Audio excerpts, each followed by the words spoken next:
Make the roll call. Commissioners Cavell? Here. Erickson Galt?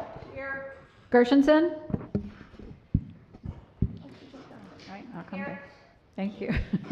Where she came from. Gingell? Gingell? Here. Thank you. Hoffman? Present. Johnson? Present. Joliet? Here. Long? Here. Lubes? Here. Markham? Here. Miller? Here. Nelson? Here. Powell? Here. Rahman? Present. Smith Charles? Present. Spiz? Present. Taylor? Here. Weipert? Here. Woodward? Here. Mr. Chair, you have a quorum. 100% Thank you very much. The invocation this evening will be led by the Honorable Kristen Nelson, followed by the Pledge of Allegiance. Good evening, everyone. As we gather here this evening, may we be mindful of opportunities to render our service to our residents as we look to the past with gratitude and to our future with hope. We seek to represent fairly and well, and may our efforts be blessed with insight guided by understanding and compassion. And may we seek to serve with respect for all, and may our personal faiths give us strength to act honestly in all matters before us. Amen. Amen. Please join me for the Pledge of Allegiance. I pledge allegiance to the flag of the United States of America and to the republic for which it stands, one nation, under God, indivisible, with liberty and justice for all.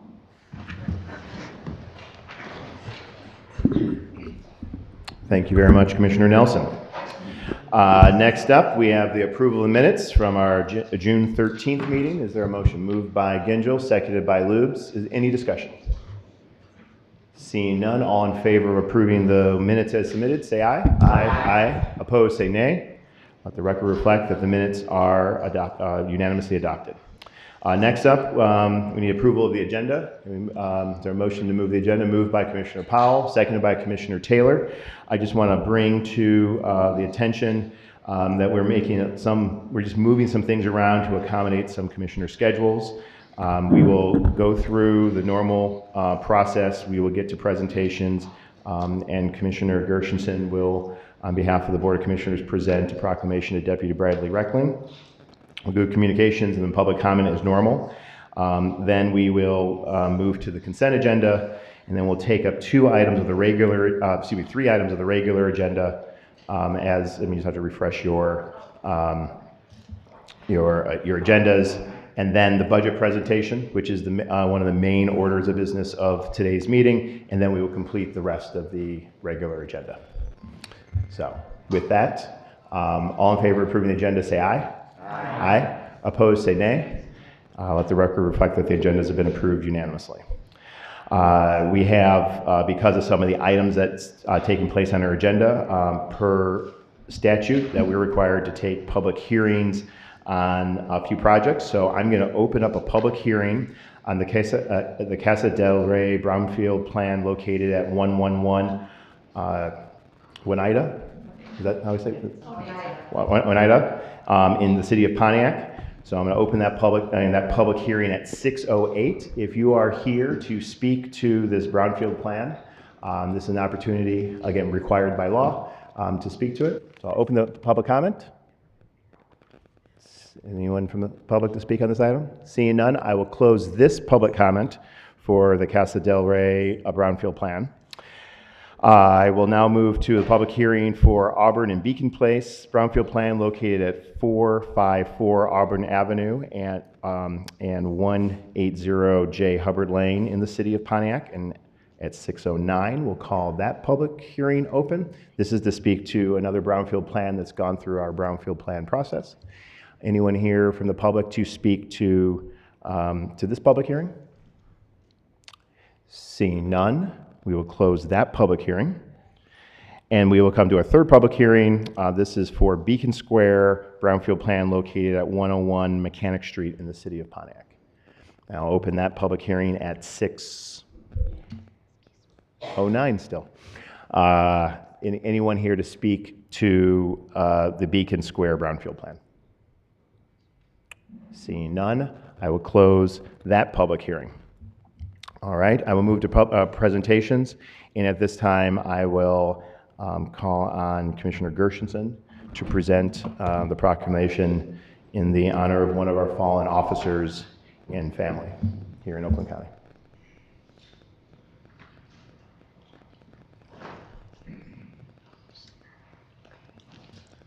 So I'd like to invite any commissioner that wants to participate, as I'm sure we all do. Right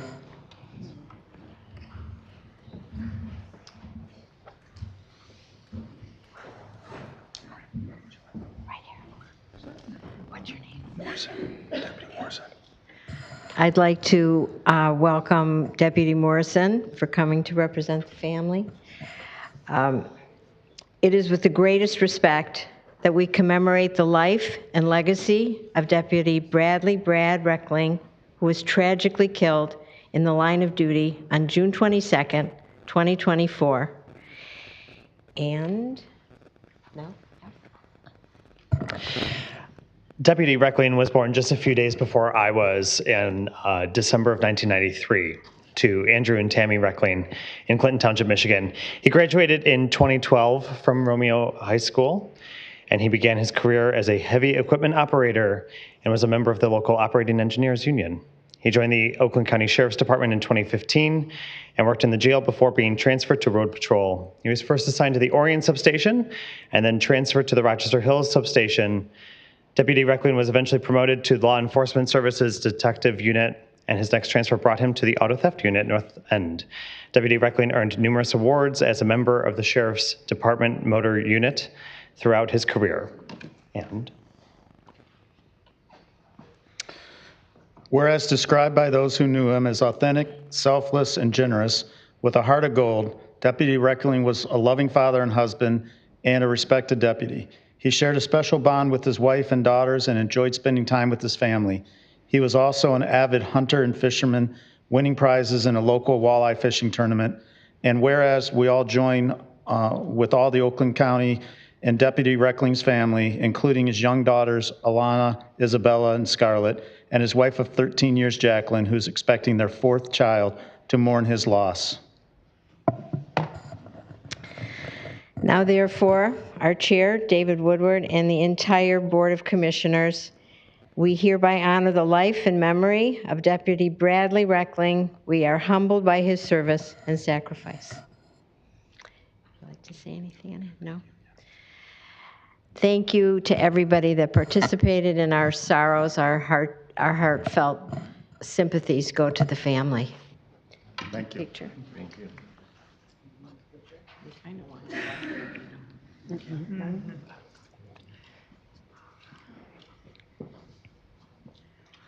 get up front so we can see you.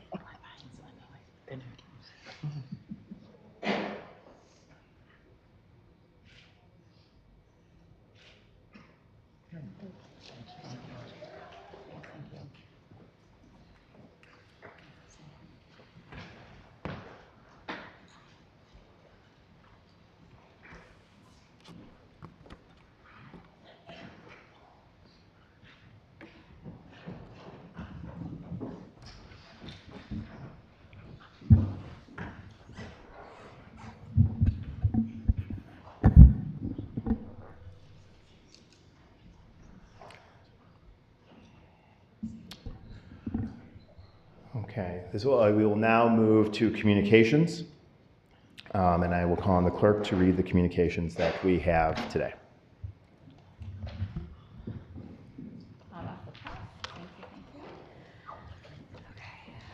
We have 3 this evening. The first is dated July 3rd, 2024, to Pam Worthington, to the board. Hi Pam, I hope all is well at the county. My status on the Ageways Board of Directors has been changed to non-government. Therefore, I cannot represent Oakland County anymore. I reluctantly resigned from the appointment. I request on behalf of Ageways that a new rep be appointed. I want to thank the Oakland County Commission for appointing me and having confidence in me representing the county. It was an honor and I did my best. I wish everyone at the county well, and I will never forget the support you gave me and the Oakland Livingston Human Service Agency while I was CEO. Sincerely, Ronald B. Borngesser. think I said that right. The next communication is dated July 14th. Good evening. My apologies for a delayed response. I am currently navigating through a lot of career and personal transitions at the moment. Unfortunately, I'm no longer an employee at Priority Waste, last active May 3rd, 2024. As a result, I have relocated from my former place of residence in Berkeley, Michigan to Cleveland, Ohio. This unfortunately means I will no longer be able to fulfill my responsibilities on the Materials Management Planning Committee for Oakland County. I am devastated as I was greatly looking forward to this opportunity. I wish the board the best of luck in their waste diversion and sustainability efforts. Again, I am devastated I cannot play a role in those efforts. Best, Schuler Butts. I hope I said that name right. And the final communication this evening is dated July 18th to the Oakland County Board of Commissioners.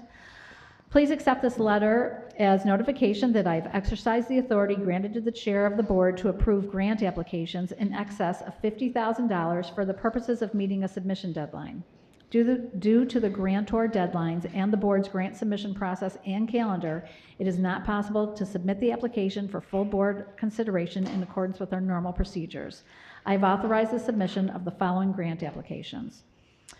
The 2024-2025 Child Nutrition Programs Coordinated Application for Children's Village in the amount of $225,000. The grant application deadline was June 27th, 2024. The grant for fiscal year 2024 Paul Coverdell Forensic Science Improvement Grants Program, competitive, for the Sheriff's Office in the amount of $500,000.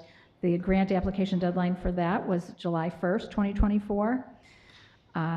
The next grant was fiscal year 2025 Coverdell Forensic Science Improvement Grants Program, formula-based. Again, for the Sheriff's Office, that was for the amount of $71,483, and the grant application deadline was June 26, 2024. Fiscal year 2025 Local Health Department Comprehensive Agreement, that was for the Department of Health and Human Services, the Health Division, in the amount of $16,922,160. The grant application deadline was June 28, 2024. The next grant was the fiscal year 2025 Local Health Department Emerging Threats Agreement. That was also for Health and Human Services, the Health Division, in the amount of $2,459,816. The grant application deadline was July 1st, 2024. The next grant was the Michigan Environmental Justice Impact Grant for the Department of Health and Human Services, the Health Division, and Neighborhood and Housing Development in the amount of $500,000. The grant application deadline was July 15th, 2024. And the final grant was for the fiscal year 2025 Edward Byrne Memorial Justice Assistance Grant, the Byrne JAG program for NET. That was for the Sheriff's Office in the amount of $322,280, and the grant application deadline is July 23rd, 2024. Sincerely, David T. Woodward, Chair, Oakland County Board of Commissioners. Thank you very much. Is there a motion to receive and file the communications? Moved by Commissioner Smith-Charles, seconded by Commissioner Joliet. Any discussion? I would just say that this is, a larger than normal grant exception. A lot of these are formulary, that it had a lot more to do with the time schedule of our meetings, and others presented in committee, but they met prior to the meeting here of our board meeting today. So that's why they were authorized to at least go in to bring the resources back to Oakland County. Seeing no discussion, all in favor of receiving these communications say aye. Aye. Aye. Those opposed say nay. Let the record reflect that the communications have been received unanimously. This will now move us to our first public comment. This is an opportunity for any members of the public to speak on any item on the agenda, the consent agenda and the regular agenda.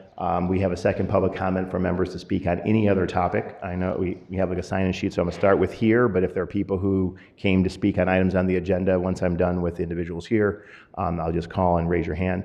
Just ask members when I call on your name if you can come to the podium, state your name, a community of residence, and then just ask that you keep your comments directed to me and keep them to 3 minutes. We have a little clock up here to help keep you on track, and so that we can get through everyone who wants to speak and get onto the business of the day. First up, we have Dr. Deidre Waterman.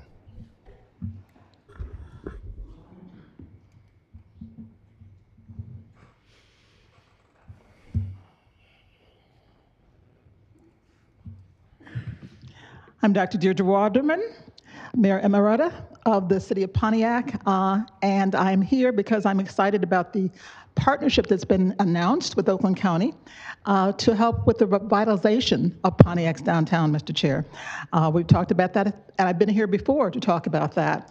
And since the papers have been signed, and I know a lot's been going on, but I'm here to ask that the community engagement part of it, which has been sorely lacking for the citizens of Pontiac up until now. And I know from Sean Carlson announced last time that the A&E firm had already been hired and they were to have a robust community engagement. And I'm asking that that be done in a robust way.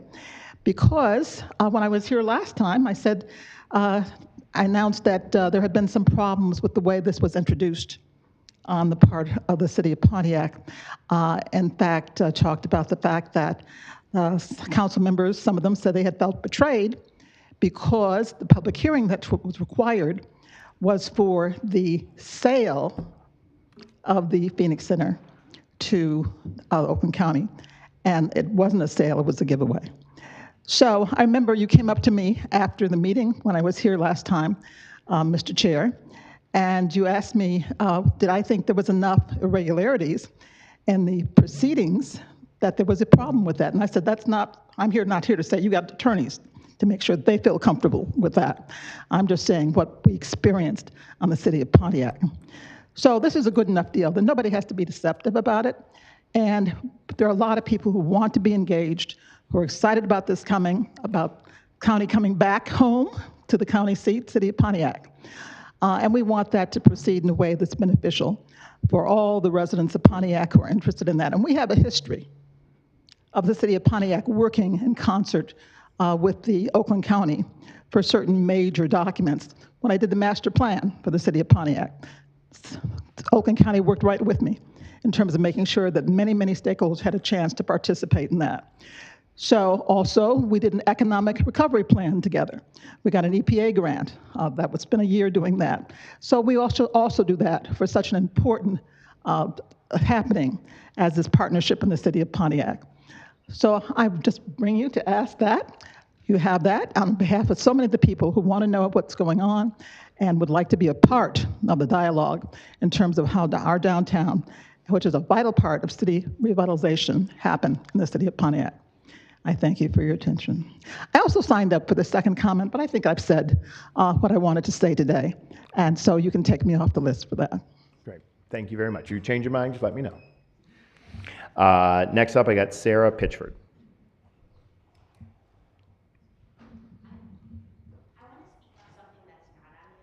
That would be the second public comment at the end. Yep.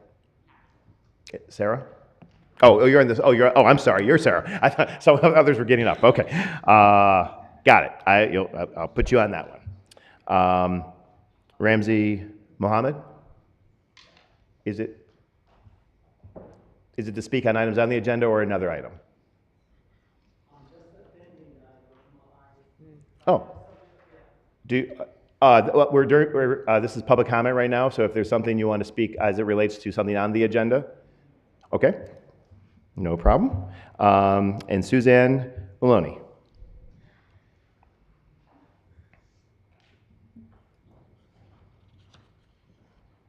Speaking on items on the agenda.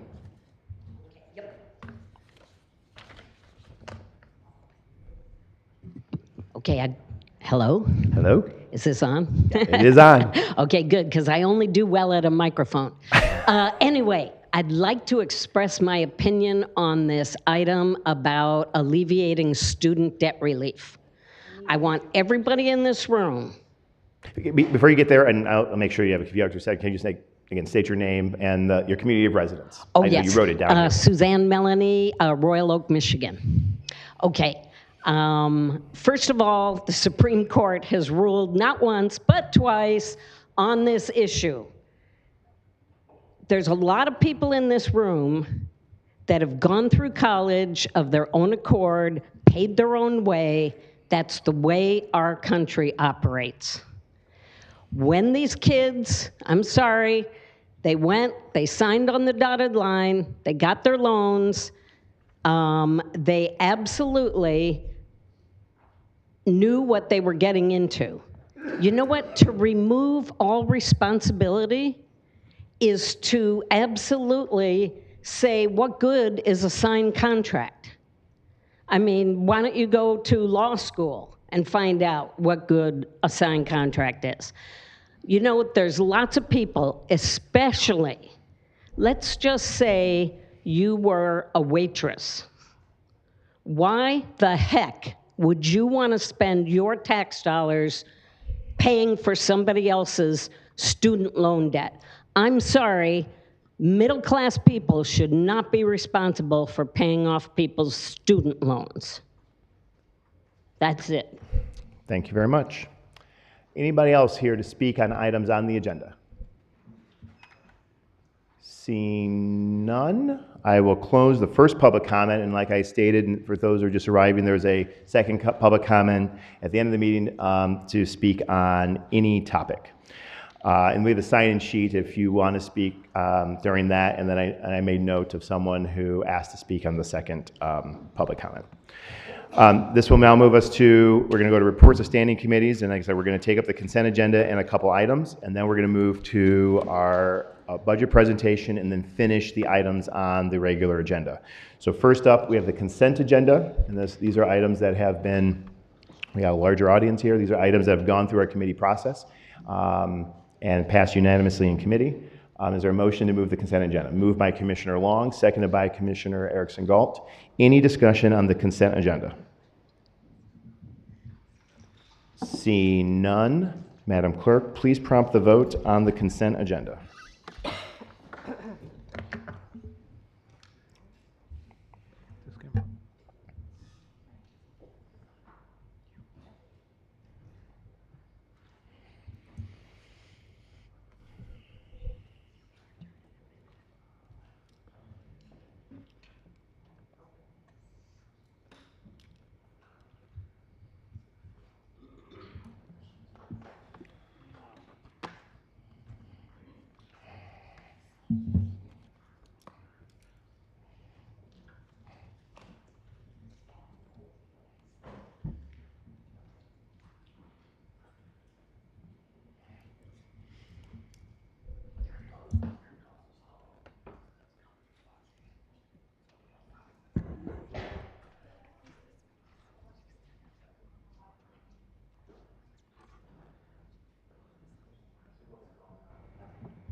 Commissioner Gingell?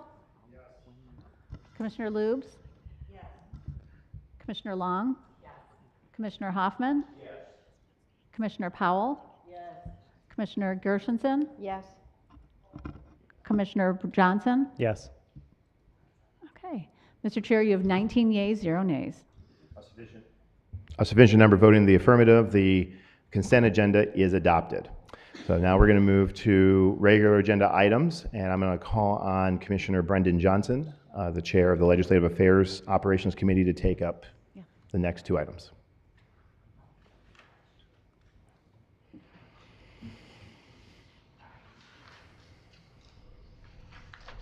Thank you very much, Mr. Chair. On the regular item or agenda from the Legislative Affairs and Government Operations Committee, Mr. Chair, I have two items. I move item A, which is a, no, that's not it. Item A, which is the establishment of an Oakland County Student Debt Relief Initiative.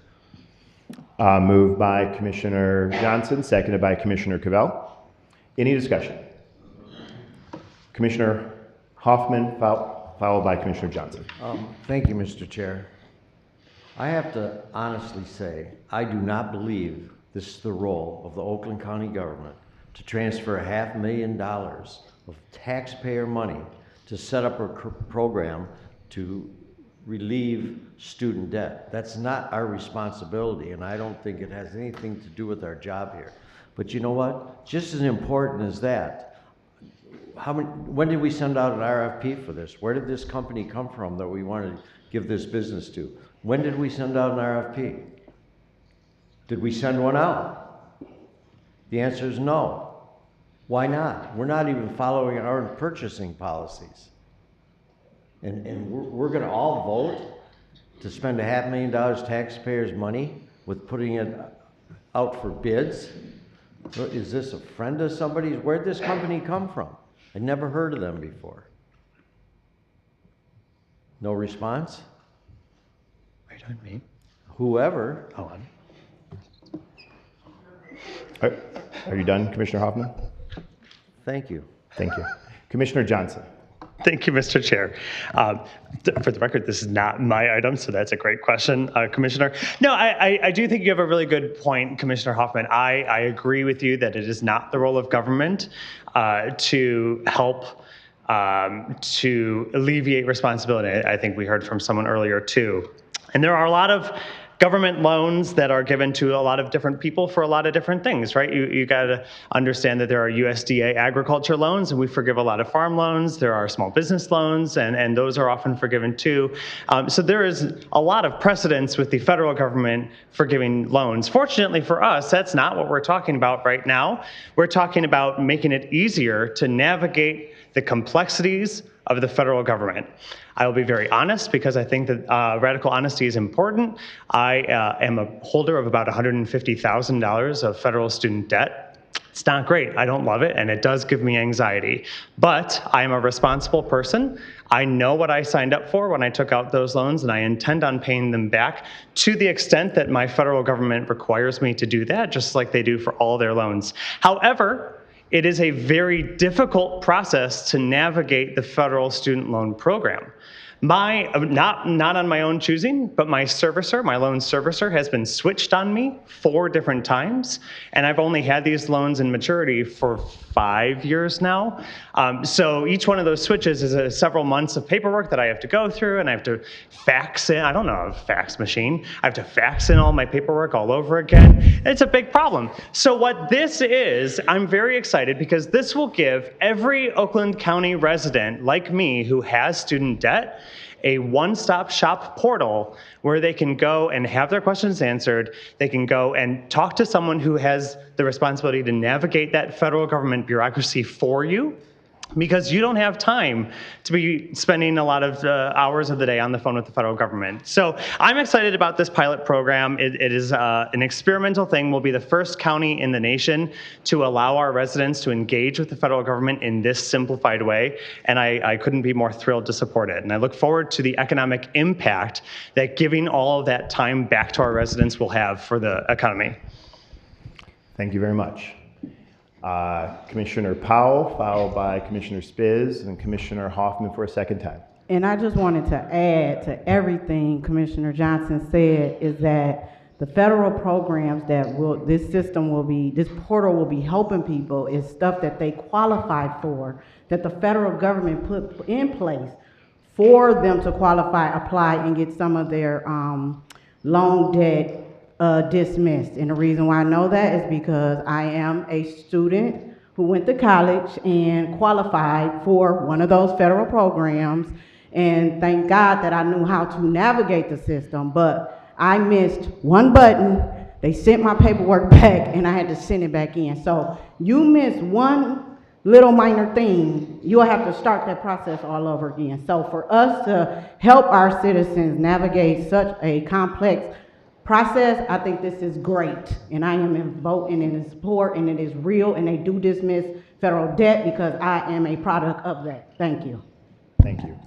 Commissioner Spiz. Thank you, Mr. Chair. As a former holder of student debt, I actually did pay all mine back. I look at this resolution and this, I'm gonna call it a tool, all right? It's the tool to help out our citizens, because yes, federal bureaucracy can be difficult. My issue with it is we as a county are going to pay $500,000 for a tool. There's some IT softwares we won't even pay that for, right? To help the county operate, we won't even pay that money for. But we're going to pay $500,000 to help, hopefully, 172,000 residents, that's what the resolution says. Since it's all the residents, not just county employees, if I understand the resolution correctly, issue is why are we paying for those individuals to have access? If we want to promote the tool, I'm all for it. You know, if we can find a way to help people out, I'm all for it. But spending $500,000 of taxpayer money to help develop this tool for people to get access, I don't support. If we wanted to put $10,000 out to market and help this company get to the residents, great. So going on to that, from a marketing perspective, are we going to market this, or are we just going to write a check to $500,000 to this company and to say, okay, our local communications department's going to go out and promote it? What the heck does that mean? All right?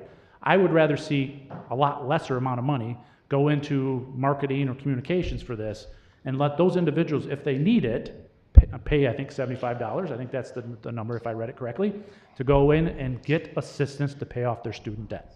Right? If I could have got it back in the day, I would have loved to. But unfortunately, back in the day, they didn't have these type of programs. But again, paying $500,000 of taxpayer money to do this to me is unfathomable. Thanks. Thank you. Well, Commissioner Cavell for a first time, then Commissioner Hoffman for a second time. So first I want to echo what some of the other commissioners have said that speak to the economic impact of this. Just to say the average student loan debt holder in Oakland County holds over $35,000 in student debt. So working through this tool to then be able to forgive what, when we did an Oakland County pilot, ended up being roughly $24,000 per participant, then puts money back into the economy. Second, when we think of community impact, 172,000 families hold student loan debt. That's not just millennials like Brendan and I. That's also people with Parent Plus loans, baby boomers who are trying to retire. Third thing, just to say about how this is a proven legitimate organization. This was recommended by NACO. This is something that was piloted in Hennepin County where Minneapolis is, and this is a company that's been around for almost 10 years. And again, we did an Oakland County pilot first to vet this program. Also, Commissioner Spiz was super convenient about Executive Coulter coming here to present the budget. Other things we've spent a lot of money on include $1.1 million on Auger Kleiner Aller Architects, $1.3 million on Partners in Architecture. Commissioner Cavell, keep yourself focused on the debate. Oh, I'm sorry, because we have 20 more pages of this that I can go through. It's just over $1 million because we have a $1 billion budget. So please don't disparage the people listening about how exorbitant the cost is of $500,000 when the impact will be tens of millions. Thank you. Thank you. Commissioner Hoffman for a second time. Thank you, Chairman Woodward. The only economic impact this is going to have is to take more of the taxpayers' money. And part of this program is forgiveness. People enter into a contract. What a lot of these, the average person owes $34,000, $35,000. A pickup truck costs more than that. It doesn't make any sense to me. People went on the hook for this. They need to figure out a way to pay it, and if they can renegotiate it, but the taxpayers should not foot the bill. Now, when I went to college, I went to school during the day and worked nights at General Motors, and I paid every penny of mine, and I didn't go in debt to do it. And it also goes to personal responsibility. We all have a personal responsibility to live our own economy. And the taxpayer expense is just wrong. And again, back to the RFP. Somebody want to answer that question, Brandon? Tell me that this went out for an RFP. Commissioner Hoffman, I mean, this has been debated at length and has been discussed in committee. So are you done with your comments? I want to know if... Commissioner Hoffman, you've been on the committee. I answered it committee. Yes or no? Thank you. For an RFP? We're violating Thank you. Commissioner Hoffman? Excuse me, okay. We're violating our Commissioner Hoffman, policy, you're done. policy. Okay, wait. You guys are voting to do that. Commissioner Hoffman, thank you. Thank you, I'm going to, Chairman. final comments, that this proposal was brought forward to us in compliance with all of our purchasing policy. This is a partnership with the National Association of County, approved vendor that is going to, as described, provide millions of dollars of savings to the residents of Oakland County.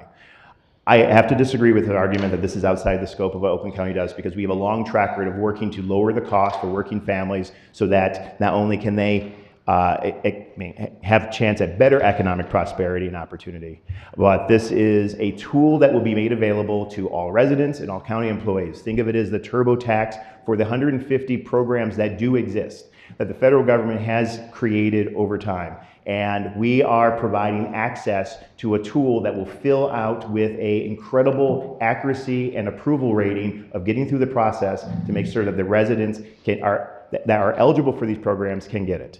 Our modest contribution to this is going to yield millions if we just look to a comparable county like Hennepin County that just did it for its county employees. We are making this available to everybody.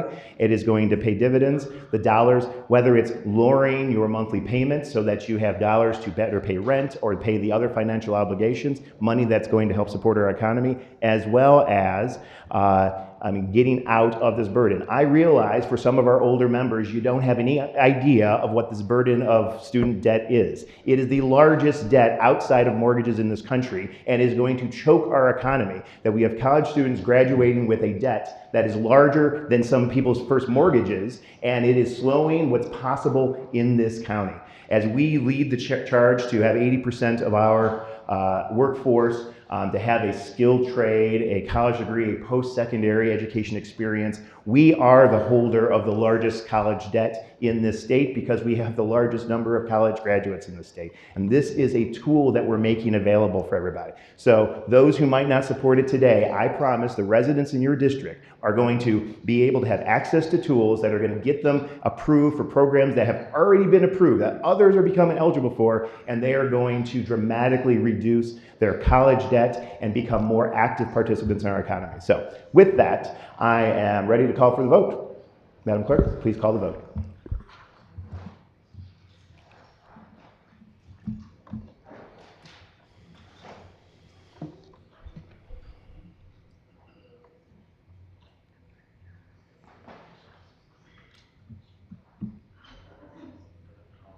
Oops.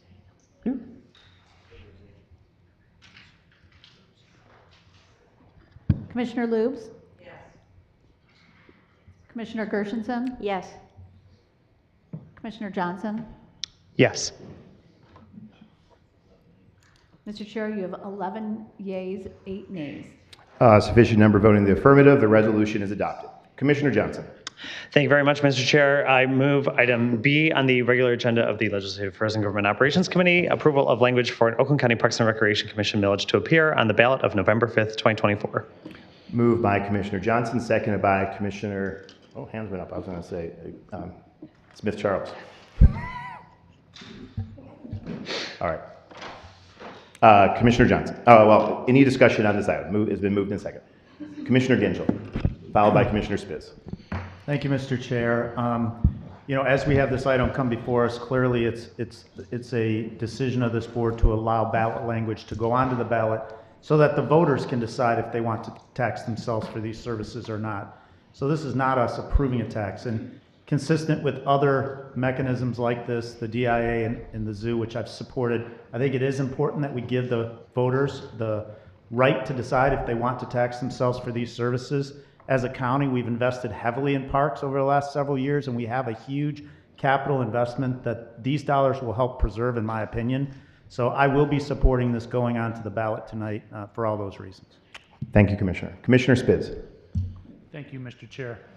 I am completely opposite of Commissioner Gingell. I will not be supporting this going on the ballot. And I am confused. Let me put it that way. I'm going to say I'm confused that we in this board, or many on this board, let me put it that way, talk about trying to help the public, right? We talk about taxes being too high. And I think Commissioner Woodward, your quote was lower cost of working families. We talk about all that. In many cases, we talk about affordable housing. Now we're going to go put on the ballot 100% increase in our parks. We're going to ask for more money from our taxpayers to run our parks. I just find it, I just can't believe the logic that goes into that. On one hand, we're trying to lower stuff. On the other hand, we're going to ask for more money. And I know this is not going to be the first time this comes in front of this board, or something like this comes in front of this board, to raise taxes. We need to be cognizant over raising taxes. This is the first year in the years I've been commissioner, I've had more people come to me and complain about taxes. First time, right? Yeah, we complain a little bit, but the number of people that complain about taxes to me in my community has gone up tenfold. And what I'm scared of is these people are just going to move out of Oakland County. And that's not what we're trying to do. We're going to scare people out of Oakland County because we continue to raise taxes. We did it last year, we're doing it this year, and I truly expect us to do it next year. So I am voting against this. Thank you, Commissioner. Commissioner Smith-Charles, followed by Johnson and Markham. Thank you, Mr. Chair. I would like to remind the listening audience and the residents and citizens that Oakland County Parks has been around for a long time. And when I first got on the board, I recall distinctly going on a tour of the northern parks. That's exactly how they're labeled and framed. These northern parks are north of M59. I know a lot of people who've never been north of or Big Beaver, let alone M59. And so what was unique about those parks was that they were so beautiful, so rich, so pristine, so fluffy and plush. And I just was like, what's going on south of M59? And God rest his soul, let's shout out to Gary McGillivray today, because he was also a big advocate for parks. Interestingly though, 40 years ago or so, we didn't have sprawl in the park system where, Rose Oaks and Springfield Oaks and Lion Oaks, who are all in my GOP friends' districts, have beautiful clubhouses, immaculate and pristine golf courses. That takes money to maintain. And coming from the school board, I'm acutely aware of deferred maintenance. It has been decades of deferred maintenance, at least over the last 25 years, to those facilities, and they're draining our resources. It's the main reason we wanted passive parks. Hashtag passive parks, people. It's not quite making sense to me that you wouldn't want to invest in your own town, because a lot of those resources will go to Rose Oaks, Holly, Lion Oaks, and all of the rest that, like I said, are just immaculate and beautiful. We want to keep them like that. And so finally, just saying that we're not asking the taxpayers to say yes, we're asking them to have a say at all. And so to suggest that it shouldn't get on the ballot for the taxpayers to vote on seems un-American and undemocratic. And I think that is where we need to really draw the line and give the opportunity to the voters to decide if they want to invest in their parks. And quite honestly, there is a plan B. And that plan B I don't think it would make anyone north of M59 happy as far as their parks are concerned. And so as someone who sits on parks, I'm going to advocate all the way. And I just would love for some of my GOP colleagues to consider that the investment really is in their own district. Thank you. Thank you, Commissioner Smith-Charles. Commissioner Johnson, followed by Markham. Thank you very much. I would welcome everyone north of M59 whenever. I live above N59, and it's a lovely place. So come on up and say hi. We'll grab a coffee sometime. I would just like to say I'm a freshman here. For those of you who don't know, this is my first term. I am the chair of the Legislative Affairs Government Operations Committee, and we are the committee that oversees Parks and Recreation. So I've had a chance to really sink my teeth into Parks and Rec, not on the Parks Commission itself, but just in the oversight position from government. And what I have learned about how Oakland County Parks and Rec is, there's a lot of stuff that was built or established not just before I joined the board, but frankly before I was born. And it has set up the park system in an unsustainable manner. And it's fine, and it's great, and we love our water parks, which lose hundreds of thousands of dollars every year, and we love our golf courses, which also lose thousands of dollars a year. And I think because we have a housing crisis, we could probably sell off some of that real estate, but that's just my humble opinion. What this does is it gives our residents the opportunity to choose maintenance of the status quo, because there is a nostalgia factor for those water parks, for those golf courses. I understand that a lot of residents like to use the existing Parks and Recreation system. All these beautiful parks north of me, frankly, still north of 26 mile. There's an argument to be made for maintaining the status quo, and we could do that. What this proposed millage initiative is giving our residents the opportunity to decide whether to give Parks and Recreation the ability to think big. And I'm all for thinking big if that means that you can reconfigure your structure into a more sustainable way of doing government, a more efficient, a more sustainable, a more not losing hundreds of thousands of dollars a year on Parks and Recreation. So I am all for giving the voters the opportunity to make that decision for themselves. I actually think my residents are pretty smart and have the ability to think about their personal finances and what values and what they value personally. So, Sorry. thank you. Now, free background music. Thank you, Commissioner Johnson. Commissioner Markham. Thank you, Mr. Chair. I happen to live in a part of Oakland County that has never had a county park. I live in a city. We have never had any county parks money go to where I live until this year, after the last millage.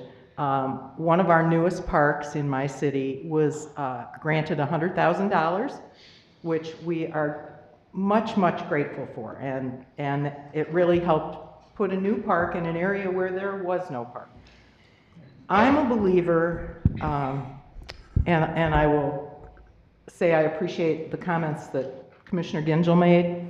I'm a believer that we should be giving government, all the government to people that they are willing to pay for. If our residents say they want more money to go to parks, let's put more money into parks. We asked our residents a couple of years ago to improve the parks millage. It won overwhelmingly. Same with transit. It won overwhelmingly when we asked the residents. I believe in asking the residents what they want, and if it passes, we will expand the parks even further. So thank you very much. Thank you very much. Commissioner Hoffman for a first time, followed by Commissioner Gingell for a second time. Commissioner Thank you, Hoffman. Chairman Woodward. I asked one of the commissioners on your side of the aisle when this first came up, I said, how much is too much inflation? And that commissioner said, well, any amount's too much. Yet you want to double the tax on the residents?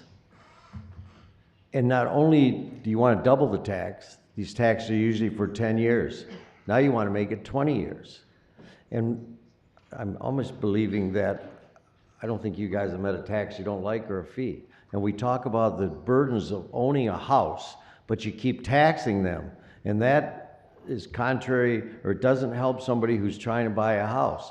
There's fees, there's tax this, tax that, transit tax. You're increasing the burden. I love the parks, and I've always supported the millage, but I do not support doubling a tax. If we went to the gas station and it was double, we'd be outraged. But we expect the taxpayers to hopefully not pay attention and vote for this. Thank you, Commissioner Hoffman. Commissioner Gingell. Thank you, Mr. Chair. I'll make it quick. So 2 points I want to make in regards to placing this on the ballot. We are not taxing the citizens. They're going to choose to tax themselves. And I appreciate Commissioner Hoffman's comment about going to the gas station and have it be double, because I think we've all experienced that. The difference is I didn't get a chance to say if I want that to happen or not, where in this case I will. The second thing I would say is, just from a personal perspective, if this millage should pass and additional dollars flow in, my state of mind is that it doesn't mean it's status quo and we just pump more money in the system. We should continue to look for efficiencies. When I was the chair of the board, I proposed selling property, totally open for proposals that come from the Parks Committee on that type of stuff. And it's our responsibility to look at it. So I don't want anybody to think this is just push more money into the parks, build on and allow status quo. I don't think that'll be the case. The director of Parks and Rec that's been in the role for some time now is, in my opinion, working diligently to run an efficient operation. But we have sunk costs and capital that we put in place years and years ago, that if we don't do something to protect it, we're going to have a lot of white elephants in a lot of our communities. And I think this is an important millage to let the people decide what they'd like to do. Thank you. I agree. Thank you very much. I think it's been talked about in exaggeration. This is a modest increase proposal that the voters will be asked to decide on. And the reason I'm supporting it, because the purpose of these monies is spelled out in the language that people will see on the ballot. And I'm just going to, if you'll indulge me, the purpose of this millage is to expand, improve, operate, maintain, and acquire parks, recreational facilities, open spaces, lakes, rivers, water areas, and trailways, to support nature education, recreational and outdoor educational and health programming, to support partnerships for access to and awareness of recreational lands and facilities, to promote the conservation of and restoration of high-quality natural and wildlife habitats, to allow for, let me underscore this, free general park admission to all county parks for residents. Revenue from this millage shall be dispersed only to Oakland County Parks and used solely for the purpose of funding the Oakland County Parks and Recreation Commission, and subject to oversight by this board and an annual independent audit. I have heard all across this county, we love our parks. It's hard to have great parks if we don't invest the resources in them. And it's a math problem that can't be solved without the resources to make them great. So I am proud to vote for this and let the voters and have trust in the voters to make the decision that they think is best for the future of our parks. Any further discussion? Seeing none, Madam Clerk, please prompt the vote.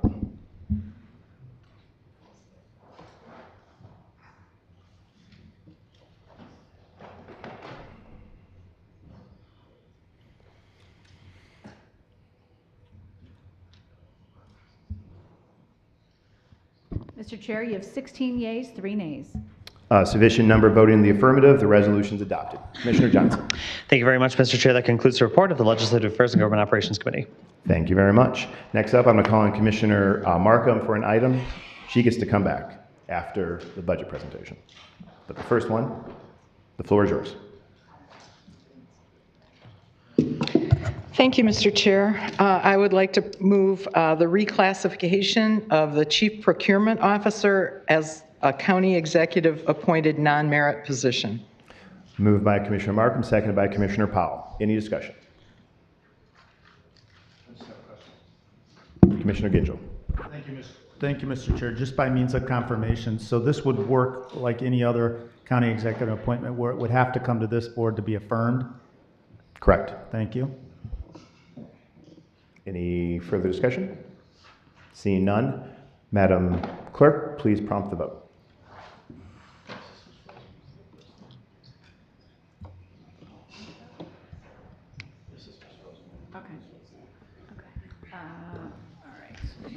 We're going to have to do a voice vote for everybody on this one, so hang on one second.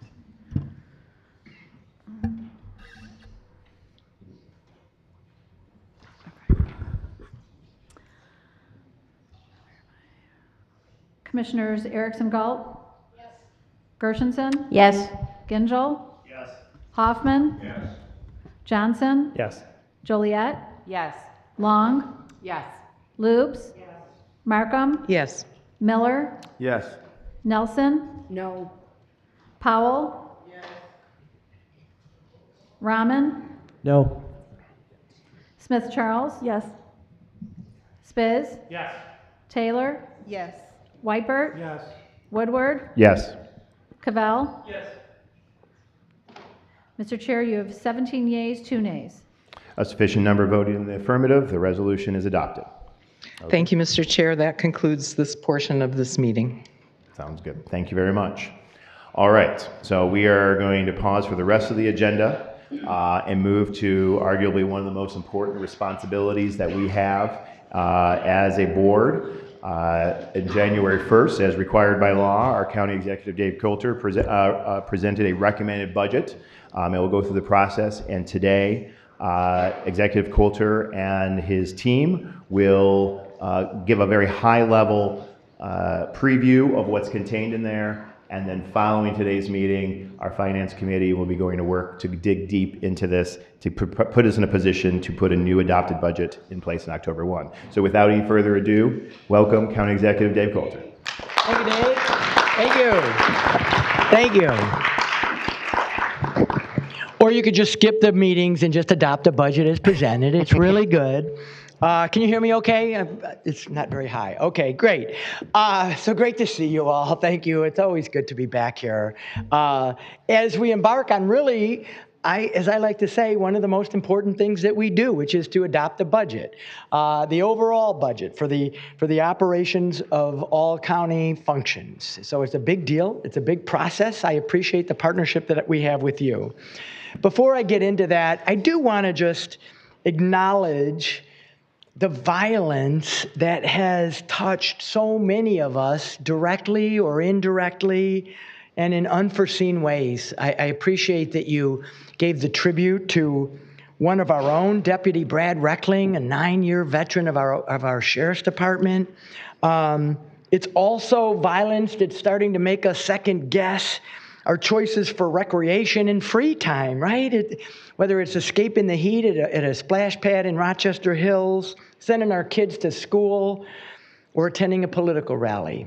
It's out of hand. And I grieve for those impacted by these heinous acts. And I just want to start with that. And I want to say that for me, it's a reminder to all of us, at least all of us in elective office, that we have to conduct ourselves and our public discourse in a way that lifts people up and not tears people down, inspires people and not stokes division. And I think we do that pretty well here, but that's my takeaway from that. I never want to do anything to add to the rhetoric and the discourse that is unfortunately plaguing our country.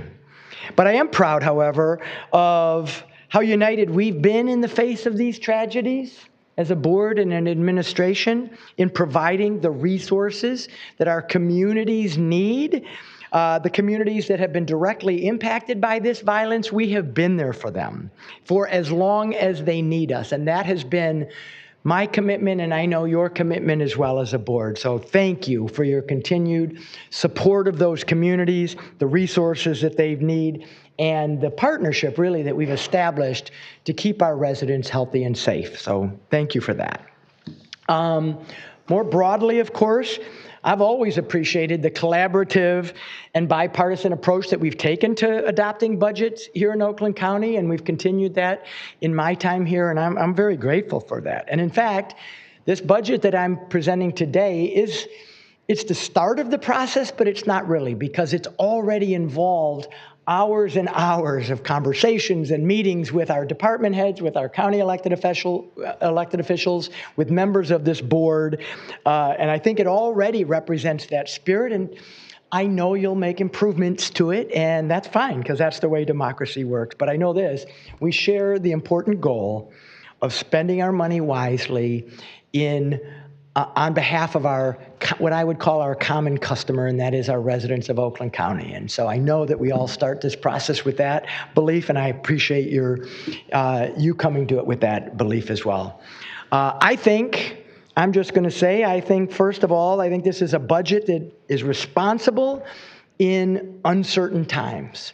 It's a budget that's driven by our 8 strategic goals that you see up on there, and I think it lays the groundwork for us to provide excellent services that are now, by the way, diligently measured with data, very important to me, that address these challenges in our county.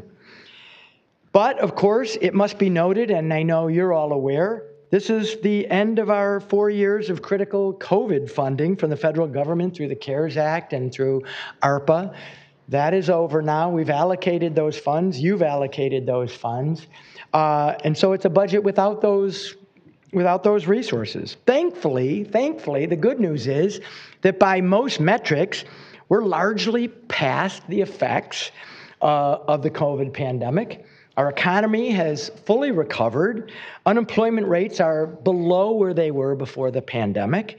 And through careful and, dare I say, far-sighted financial planning, we have been able to retain our coveted AAA bond rating 3 times in the last 5 years. So this budget reflects those priorities. It's the foundation that allows us to do some of these other programs that we've been talking about tonight. So working together, our administration and this board, I think we've created some pretty transformational initiatives with that federal dollars, with the help of, that have really helped our residents and our businesses and our communities and our nonprofits to not only weather the pandemic, but really to move beyond it with the tools they need to thrive. I think that I congratulate this board on the way that we've appropriated those $244 million. There was no script for how to do that. But I think through serious and responsible deliberations, we've made a huge investment. I want to just talk about a few of those investments because I think it's worth remembering. Commissioner Spiz, you mentioned about affordable housing. The $20 million Housing Trust Fund is planting seeds of more affordable housing in communities throughout Oakland County. We now have projects underway in Pontiac, Rochester Hills, Auburn Hills, Southfield, Hazel Park, and Royal Oak Township, and there's more on the way. It is paramount, I think, that we meet this issue. We know that for too many residents, housing is out of reach, and I think we have a responsibility to help them do that. Another project is, we're now in the second phase of Project Diamond. So we've already supplied over 300 small manufacturers with the 3D printers and the training that they need to become more flexible and competitive in this increasingly global marketplace. The program, in fact, has been so successful that Governor Whitmer is going to adopt our playbook and is going to expand the program, first in Macomb and Wayne County, and then eventually statewide. It works if you're a small manufacturer, and they have figured out the benefits of this program.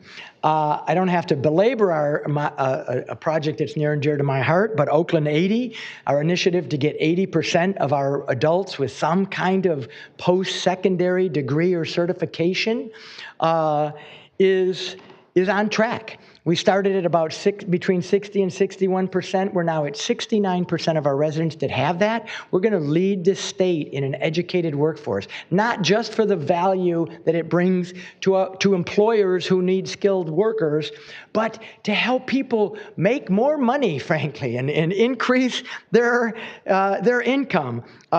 In our first annual Oakland 80 report, the research showed that people with a degree or certified training will boost their income by about $37,000 a year.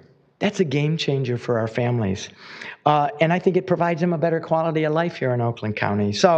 And I also just met, by the way, last week with a team of Oakland 80 navigators who are going to start working in our high schools. Because one of the things we've learned, this has been a learning process all along, but one of the things we've learned is that we need to talk to kids sooner, not after they're in college or after they've graduated, but sooner, so that we can expose them to the opportunities that exist if they get out of their mind that high school is enough, because it's not. With those funds, we were able to stand up a nonprofit organization called Oakland Thrive, which its full mission is to help our small businesses succeed. And we now have business navigators embedded in communities throughout Oakland County. We've already served 7,600 small businesses with all kinds of support and business services for them. And it's making a real difference, I think, for our small businesses, which, by the way, are over 90% of the businesses in Oakland County. So it's a critical area for us to look at. On the environmental sustainability front, this board allocated $5 million to a really innovative program, I believe, called Oakland Saves. And in less than a week, all the money was spoken for by our residents. We could have put $10, $20, $30 million into that program if we had it. And what this program is doing is not only helping make their homes more energy efficient, which helps the environment, but, and I love this statistic because I just got the most recent number, the average person participating in Oakland Saves is going to save $3,351 per household on their energy bills every year. We're putting $3,300 back in the pockets of people who have taken advantage of this program. Another program I would also like to mention, because I'm very proud of this as well. Just this month, the first 500 letters went out notifying people with medical debt that through a program of this board working with our administration and a partnership with a national undue medical debt program, they're going to get a letter saying that their medical debt is gone. It's gone. And they're just the first 500 people. By the time we get all those letters out, 1,000 residents across Oakland County are going to get that letter. I can't wait to start hearing these stories. The first story, I think, is they're going to look at it and think it's a joke or some kind of a scam. So I can't wait. We're going to have to get armed for that. But it's going to, imagine the way that's going to help lift up people in Oakland County to get that burden off their back. So these are just some of the projects that we've done, but I want to remind us, because sometimes we move so fast and we do so much that we sometimes don't pause and realize that I think the work that we're doing through this budget is making a real difference in the lives of our residents. So the budget I'm recommending tonight is what I would call lean and disciplined, because those ARPA dollars are now no longer with us. It is structurally balanced with no planned use of the budget surplus for ongoing operations, which was the case when I became a county executive. And we have an extremely healthy rainy day fund of $236 million, 42% of our budget. There are very few governmental agencies in this country, in this state, I don't know about the country, that have a 42% rainy day fund. We are ready for the bumps in the road that may come. When I talk about uncertain times, we don't know, but we have the resources in our rainy day fund. The budget also, and I'm proud of this, it supports our current and future employees with a 2.4% pay increase and robust benefit package that's going to help us to retain and attract people to Oakland County. We have to be competitive with the market, and I think this budget provides that relief for our employees. This budget also recognizes the important role that law enforcement plays in keeping our community safe, and I'm proud of that as well. We're investing in this budget, you're going to see that we're investing in tasers and body cameras, the ongoing multi-million-dollar investment to upgrade the county's public radio safety system, as well as staff to provide peer-to-peer counseling, which the sheriff has been advocating for since the tragedy in Rochester Hills, and officer training at the sheriff's department. And we're adding a new permanent position to the prosecutor's office to help her reduce crime in this county as well. We continue to rely on solid partnerships with the state and federal government, our local partners in the communities, as well as nonprofit organizations. And so towards that end, and I know this was an initiative that the board recommended, our Strategic Partnership and Initiatives Office, led by Sarah Gold, is actively searching for more funds, more opportunities for grants and collaborations with governments, foundations, and nonprofit partners. It won't probably replace the ARPA amount, but we're going to look for under every leaf for additional funds to help support our work. It's these partnerships, frankly, that have allowed us to, for instance, provide mental health services to tens of thousands of Oakland County residents. And it's also helping us revitalize and reconnect our county seat in the historic downtown of Pontiac, a project that will begin to truly take shape later this year, right, Sean? Because it is our hope to begin demolition on the Phoenix Center in this year.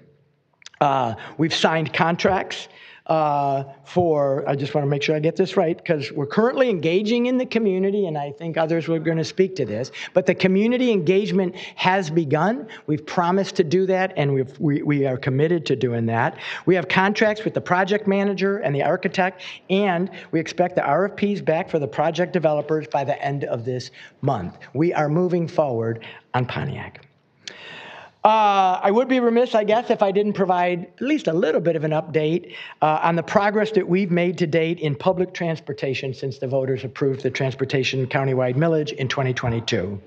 SMART, along with our local providers, WODA and NODA, People's Express and OPC, have expanded their hours and routes across Oakland County.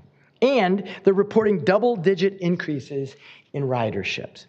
Just last week, and there's a picture of me. I rode on the new SMART bus route that travels from the transit center in Detroit up through Rochester and over to Oakland University. You couldn't get to Oakland University in public transit before this millage.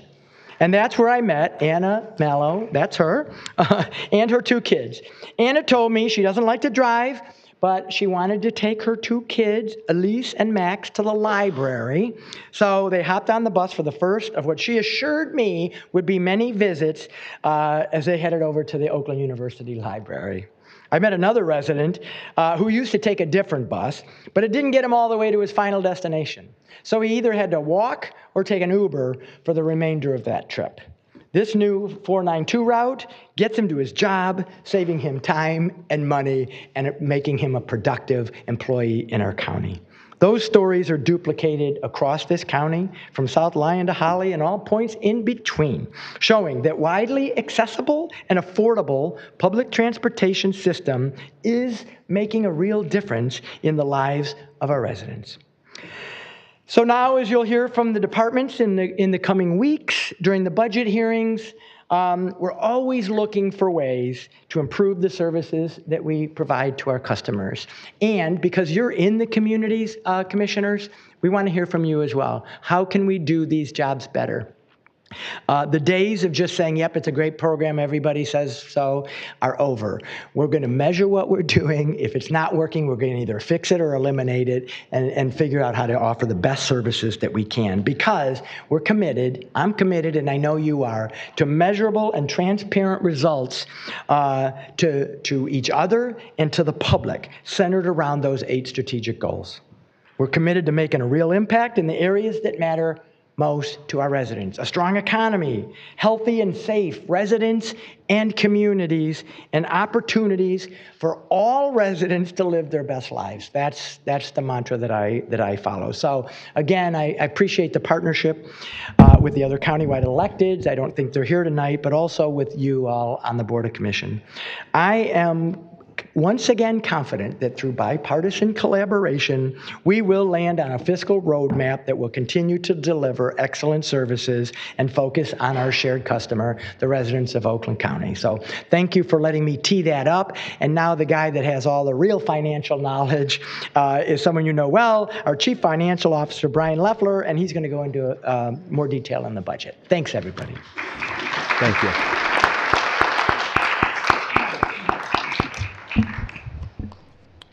All right, Brian, take us to school.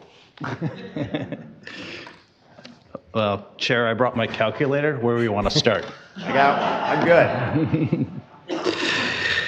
So today is day 136 since I started as CFO, and it's been a great experience for me. I've also have to say eye-opening, and as County Executive Coulter mentioned, is that one of the first questions I always ask is why? Why are we doing it this way? Is there a better way? With that, I have to say, in my first 30 days with a great team of people inside management and budget, we delivered the 2023 ACFR on a timely basis. Very proud of everything.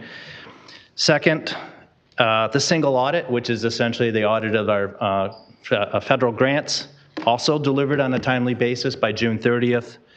And then again, working with another great set of team and getting the input from both departments and county elect on July 1st. This was delivered to the county clerk's office and everybody. This is essentially the recommended budget that County Executive Coulter had referenced. In addition to that, one of the things that we had used as a reference tool is the Oakland County Economic Outlet. All these documents are also online, but this is a nice document that essentially is prepared by U of M economists. I'll reference that during my presentation. So with that, Chair Woodward, Vice Chair Gershenson, and Commissioners, I'm really proud to present essentially my inaugural budget with the County Executive for the next 3 years. And as the county executive mentioned, one of the things we think about is the county's coveted AAA by both Moody's and Standard & Poor's. And one of the main pillars of maintaining that is a structurally balanced budget, and that we do it on a 3-year basis, and we continue to monitor it. With that, as County Executive Coulter had mentioned, we have fully recovered from the pandemic, and we're starting to incorporate that into our into our metrics going forward. Inflation is forecasted to continue its decline and then slightly level off. I'll talk about that in a second. But more importantly, we got to continue to use prudent assumptions and revenue estimates. The federal dollars are going to be fully spent by 2026, and therefore the reliance on local revenues, state revenues, or charges for services are going to continue to be part of our budget process. So importantly, we have to maintain a structural balanced budget where we don't overspend any revenues that we get in any fiscal year. So turning to the inflation rate, as you can see, this graph is representing the Detroit Consumer Price Index. This is essentially an index that's our region. And you can see that as we all had experienced the peak in prior years, is that the expectation is that it's going to continue to decline, and that as cited in the economic outlook is that that's going to kind of tailor off to approximately 2.4% over the next 3 fiscal years. And as you can imagine, the inflation rate impacts a couple of things related to this budget as we go forward. The county's revenue, for example, property taxes. Property taxes related to the annual assessment of people's homes under Proposal A. And property taxes represents about 57% of the county's revenue. Also, state and federal revenues are impacted by the inflation rate, and those two revenue components account for 70% of the county's general fund. So for property tax outlook, for tax year 2024, taxable value growth was about 6.8%. With that, will translate into approximately $5 million increase for fiscal year 2025, and approximately another $6 million each year thereafter for the budget years 26 and 2027. And as you can imagine, our property tax rate or revenue that's going to be coming in is going to also still be constrained by both Proposal A and the Headley Amendment. This next chart talks about Oakland County's property value changes of both this SEV and the taxable value. We take this chart back to 1995, and essentially that's when the Proposal A was enacted. And you can see how the taxable value growth lags in assessed value each year due to Proposal A. As we turn to the value, that you can see the top line, the solid green, then it goes into a forecast. The nominal property tax revenues are now back above levels where we saw prior to the peak in 2008. But when you adjust that revenue for inflation, it's really flat. So that's one of our challenges as we continue to move forward. Now, for the general operating millage rate, there's a slight Headley rollback this tax year, which is 2024. The millage rate is expected to continue to decline over the next 5 years, again, due to the Headley Amendment and Proposal A combined.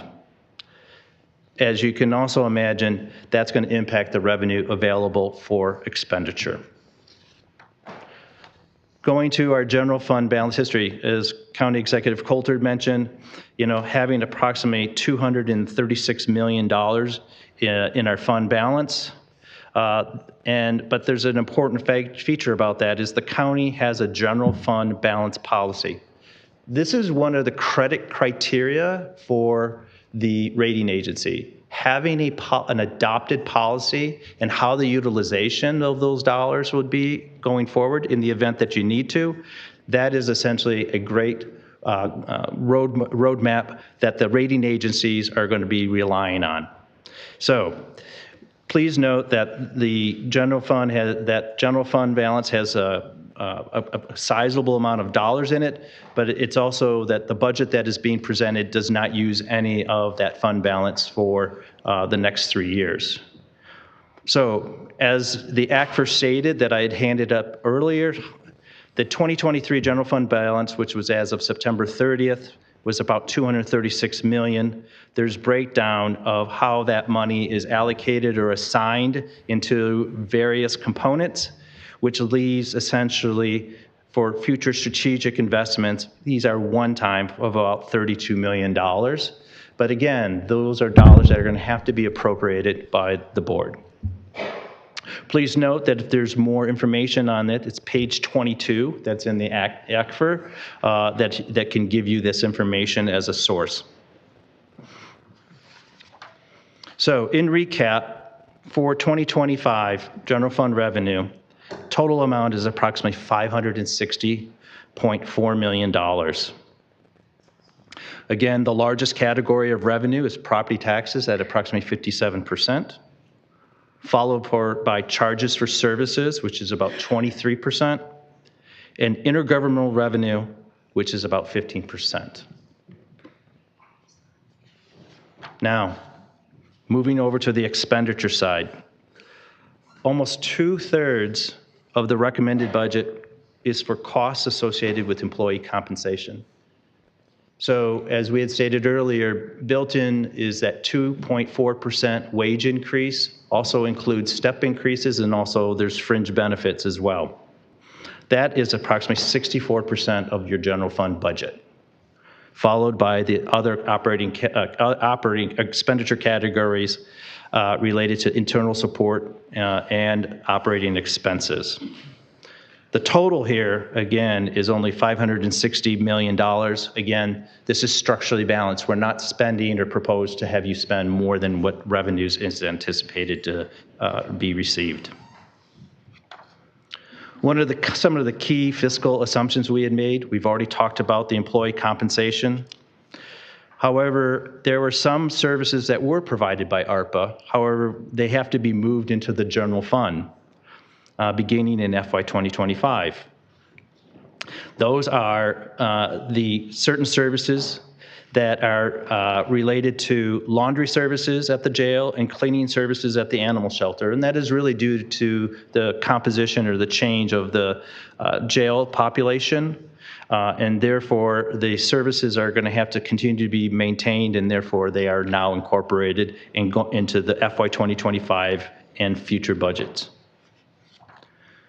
But I want to turn into this page here. In your budget book, it's actually page 13, but it's the 5-year financial plan of your structurally balanced budget for the next 3 fiscal years. And you can see in the box that's green is that you can see the slight structural surplus in fiscal years 25, 26, and 27. Beginning in 2028 and 2029, you'll see that number increase. That's primarily due to the final repayment of the 2013 OPEB refunding bonds. Now, before we all get excited and spend that money on other purposes, there is kind of similar to the parks, there was a lack of investment in our capital assets throughout the county. So as you're probably aware, we are going to have to start providing to you information about the capital improvement plan, both on the short-term basis and then also the long-term basis. Now, this structurally balanced budget is another pillar, as I mentioned, of the county's AAA bond ratings, but we're going to have to talk about the capital improvement plan. This budget recognizes that the funding that is needed to address routine capital maintenance and renovation needs across the county facilities portfolio. We're maintaining the general fund transfer to the building improvement fund of $6 million in FY 25 and then in subsequent years. As a side note, the Platt Moran feasibility study that was issued in 2022 recommended that that amount of annual investment should have been around $15 million a year. You can see the deficit even from that period of time. So the second thing is we're going to have to address larger projects that are going to require financing through the issuance of bonds. The County Executive Administration is exploring options for such borrowing within the structurally balanced long-term net framework. And that therefore, the final debt service payment on the retiree health care bonds in FY 2027 will open up a significant opportunity for that repayment of those new bonds or that new debt service beginning in FY 2028. Some of these critical infrastructure needs are is some of the things that you don't see normally. It's like kind of like when you renovate a house. Electrical systems, insulation, new roofs. It's not the pretty stuff, but it's very critical. Electrical feeders throughout the county campus are going to have to be addressed. This is really important just for basic government operations. IT services, data storage. We all rely on it. You're all relying on your laptops in front of you. We rely on to do our jobs, to provide services to county residents. The treasurer's office, the collection of taxes, the issuance of warrants and things like that. That's essentially a critical need for these electrical feeders. Steam tunnel repair. Some of the infrastructures inside the steam tunnels, there's about almost 2 miles throughout the campus. Some of them are collapsing. Some of our IT infrastructures are within those tunnels. That has to be addressed. As I mentioned earlier, this is the stuff that you don't see, but it has to be done. And then as you're looking forward for sustainabilities, reducing carbon output, start that EV infrastructure improvements. And that's how it kind of goes hand in hand with the electrical feeders. You have to make sure if you're going to go on for EV infrastructure, we have to make sure that the electrical feeders can feed that use. Then on the long-term side, we're going to have to continue to prioritize and address cost escalation of items that were inside the 2022 Plant Moran study. As you know, the cost of doing some of these improvements, i.e. a roof, it is much higher today than it was in 2022. And this is another critical component in the criteria of the rating agencies. You have to invest in your infrastructure. What that means is that when you make the initial investment, there's a depreciation of use of that asset. You have to reinvest in it, either on your ongoing, or you're going to have to put in more dollars into it through a capital bond issue. And therefore, this is one of the items that we have reviewed with the rating agencies, is to maintain the county's AAA. And therefore, as County Executive Coulter had mentioned, this is something that you don't ever want to lose. The AAA, you've worked really hard to get it, and you want to maintain it. And the way you maintain it is doing a couple of things. One, continually to adopt a structurally balanced budget. Two, continue to have policies that you work with. One, not only addition to the general fund policy that you have, but you also have a debt policy. You also have an investment policies. These are the first 3 questions that the rating agencies are going to ask every time we go in front of them.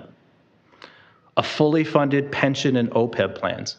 Most communities don't have this. This is really a treasure, a jewel inside in our county. And then lastly is the investment in capital assets.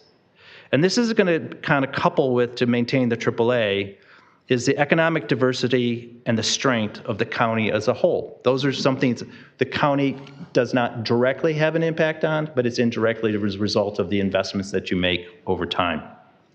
So working together with countywide departments, elected officials, and the Board of Commissioners, the team over that I work with inside across the street. We are really looking forward to working with the Board of Commissioners and having an adopted, structurally balanced budget for the next 3 years. Thank you very much.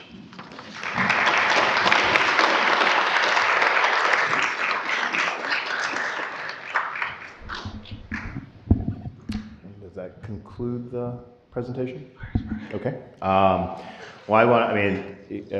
County Executive Coulter, the entire team, I think set up what I think is something spectacular, which makes Oakland County the place that people want to work, people want to live, people want to enjoy. I think you outlined, a forecast that highlights that the good numbers are going up, the bad numbers are going down, job creation up, inflation down, GDP up, and unemployment down.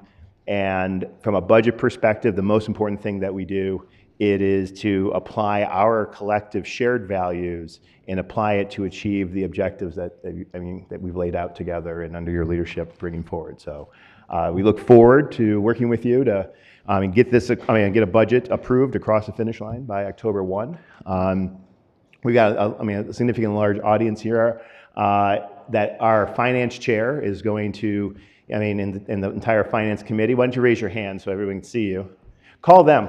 But in all seriousness, they're going to spend tremendous amount of hours working with all our departments, our elected official leadership. I know Executive Coulter recognizes, our county clerk, Lisa Brown, our prosecutor, Karen McDonald, our sheriff, Michael Bouchard, water resource, Jim Nash, our treasurer, Robert Wittenberg, as well as all of the departments that run this $1 billion plus operation. And we work, we work together. We will be spending the next many months. We have an October 1 deadline, and I'm confident, like we have successfully delivered year after year, we will adopt a budget that continues to reflect these values, keep the good numbers going up, the bad numbers going down, and set us on a good course. So, thank you, sir.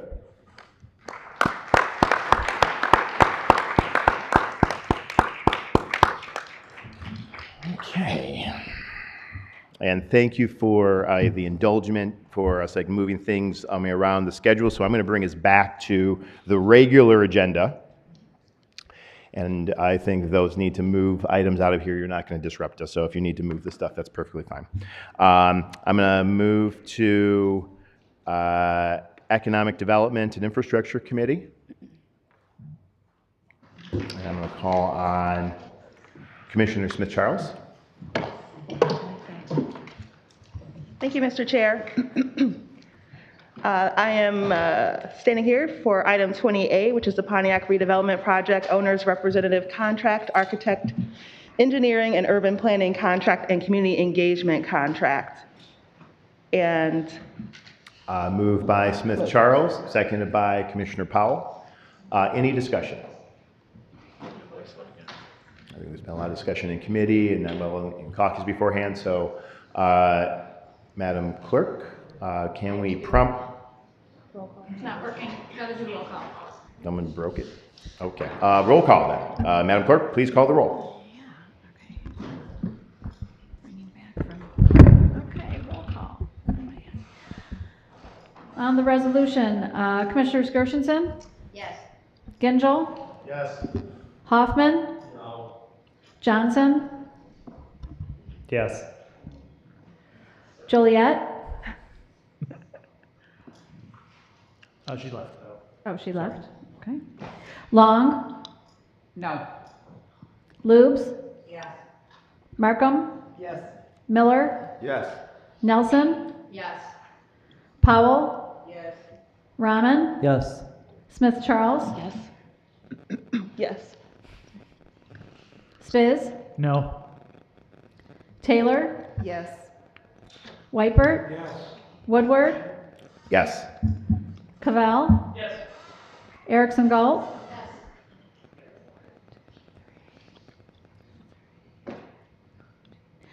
Mr. Chair, you have 15 yeas, 3 nays. Sufficient number of voting in the affirmative. The resolution is adopted. That concludes the report from Economic Development Infrastructure. Thank you, Commissioner Smith-Charles. Next up, I'm going to bring up again Commissioner Gwen Markham to continue her Finance Committee report.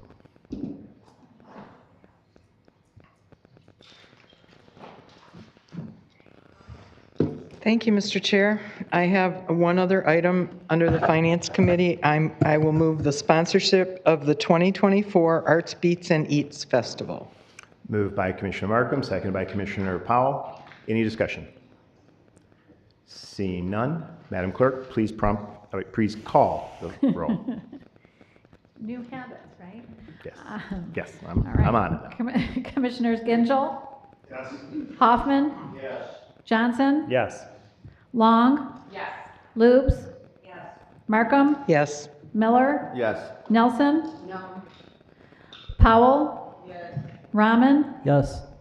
Smith-Charles? Yes. Spiz? Yes. Taylor? Yes. Weipert? Yes. Woodward? Yes. Cavell? Yes. Erickson Galt? Yes. Gershenson? Yes. Mr. Chair, you have 17 yeas, 1 nay. Sufficient number voting in the affirmative, the resolution is adopted. Commissioner Markham. Thank you, Mr. Chair. That concludes the business of the Finance Committee tonight. Okay, great. Thank you very much. This will move to new and miscellaneous business. And who is? Oh, Commissioner Smith Charles, I think, has the first item to refer to committee. Yes, Mr. Chair, thank you. This is item 22A, support for the Charter Township of Royal Oak 5-year Parks and Recreation Plan. The request is to forward to finance. Refer to finance without objection. Next up, we discussed and decided, given the time sensitivity, Commissioner Long, why don't you move the next item? Yes. Do I move it or do I call for suspension? We're going to move it. Yeah, moved by Commissioner Long, sponsorship of the Commerce Township 2024 concert series finale. We talked about this caucus, seconded by Commissioner Rahman. Commissioner Long. Oh, just thank you, everyone, if you could support this. It's just a timing issue because we didn't have meetings like the end of June. She handed it in end of June, and the concert started. So you know me, I like to market that this came from the Board of Commissioners Special Projects, and there's a concert tomorrow night, so it will be announced, and I'll get whatever information that they need to, physical information that they need to put out. So I just wanted it to be more, more advertising for the Board of Commissioners and not be the end of the concerts and then get $5,000. So thank you. And it's a concert series of 5 weeks, so let's go out and hear some music and comments. Yeah, I think there are at least about 4,000 people, over the concert. So fantastic. It's all right. Any further discussion? Madam Clerk, can we please prompt the vote on approval of this? It's a voice vote. Oh, I can do it electronically? Okay. We're just going to, They just call me vote. Yep. And I'll tell them. Oh, it worked. Thank you. Hopefully it's working again for you. Yes, it worked. Oh, look at that. She just moved your item first, Commissioner Long.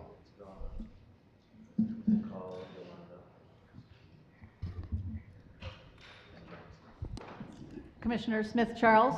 Yes. And Commissioner Johnson? Yes. Mr. Chair, you have 18 yeas, 0 nays. Sufficient number voting in the affirmative, the resolution is adopted. I'll call on Commissioner Erickson Dalton. Thank you, Chair. This is a request to sponsor the Hazlet Park Art Fair, which will be taking place at the end of August. I ask that you refer it to the Finance Committee. Referred without objection. And who is the Commissioner Powell for the next item? This is a request for sponsorship of the Auburn Hills, Pontiac, Waterford, and White Lake 2024 Holiday Extravaganza, and it's to be referred to Finance. Referred without objection. And then I have the next one as well. Go ahead. Yep. Next one.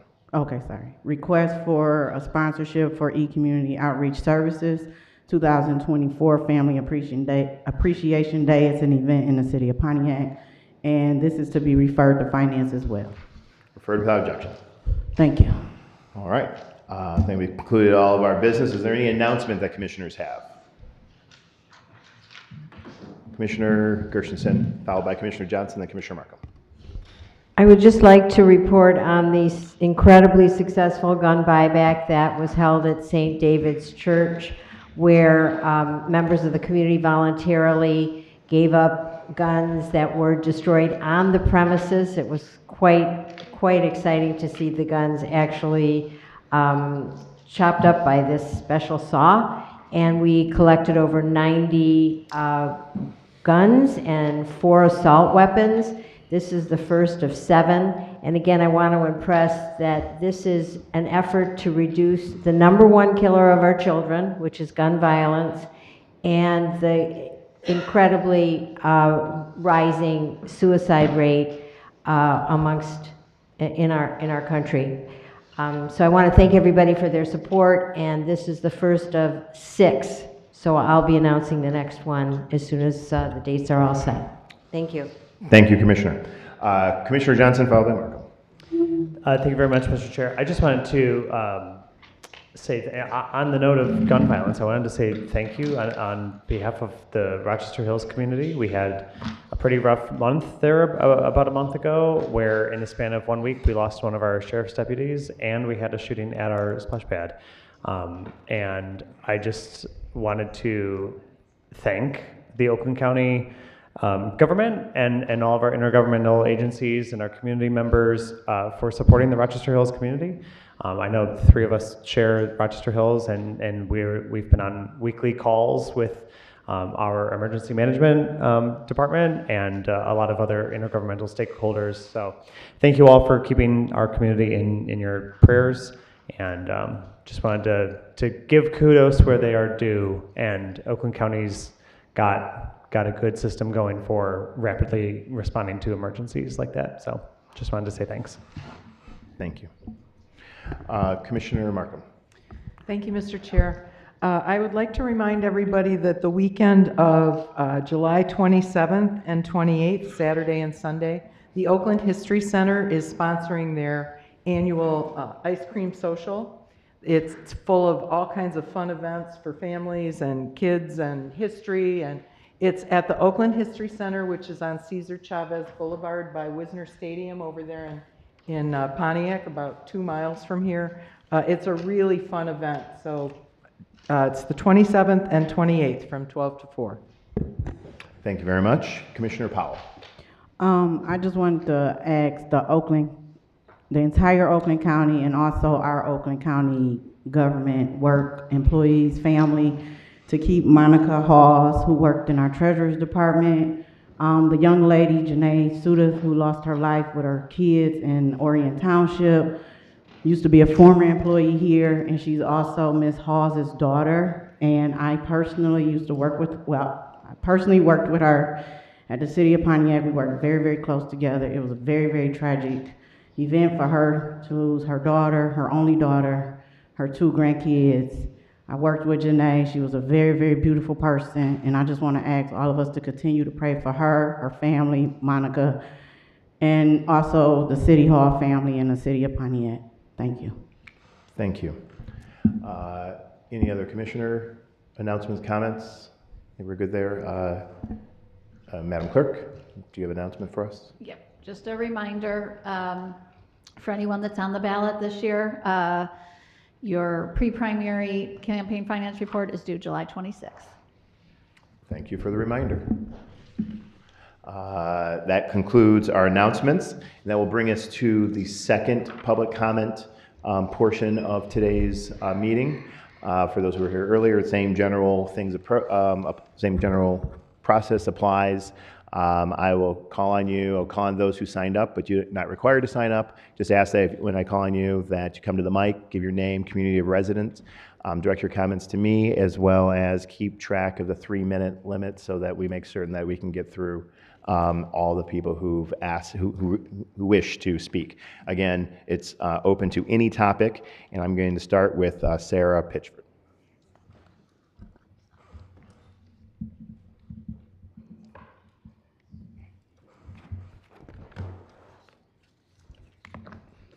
Welcome. Hello, my name is Sarah Pitchford. I'm a Hazel Park and Oakland County resident and work as a mental health provider for Oakland in the public mental health sector. My husband works in Oakland County. My kids attend public school here. We pay taxes, and I too have student loan debt because I work in a public sector and went to college in the last 50 years. Anyway, I came today to ask Oakland County commissioners to call for a permanent and durable ceasefire on the Palestinian people. I found on the county website the county values with the heading, Living Our Values, Reaching Our Goals. It goes on to explain that it is encompassed in all of our goals is making sure our residents, businesses, and communities are healthy, participating in the economy, and treated equitably and respectfully.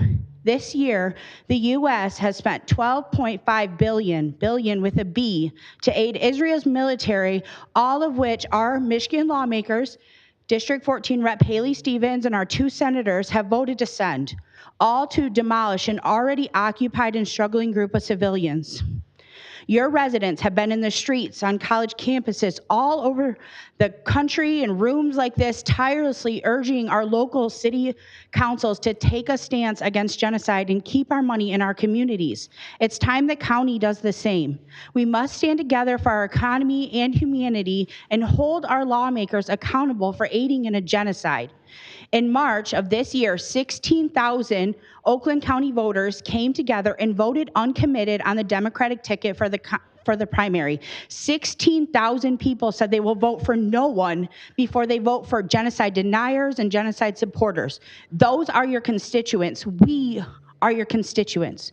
The county says by living their values, their goals, they want to make sure that everyone's participating in the economy, treated equitably with respect.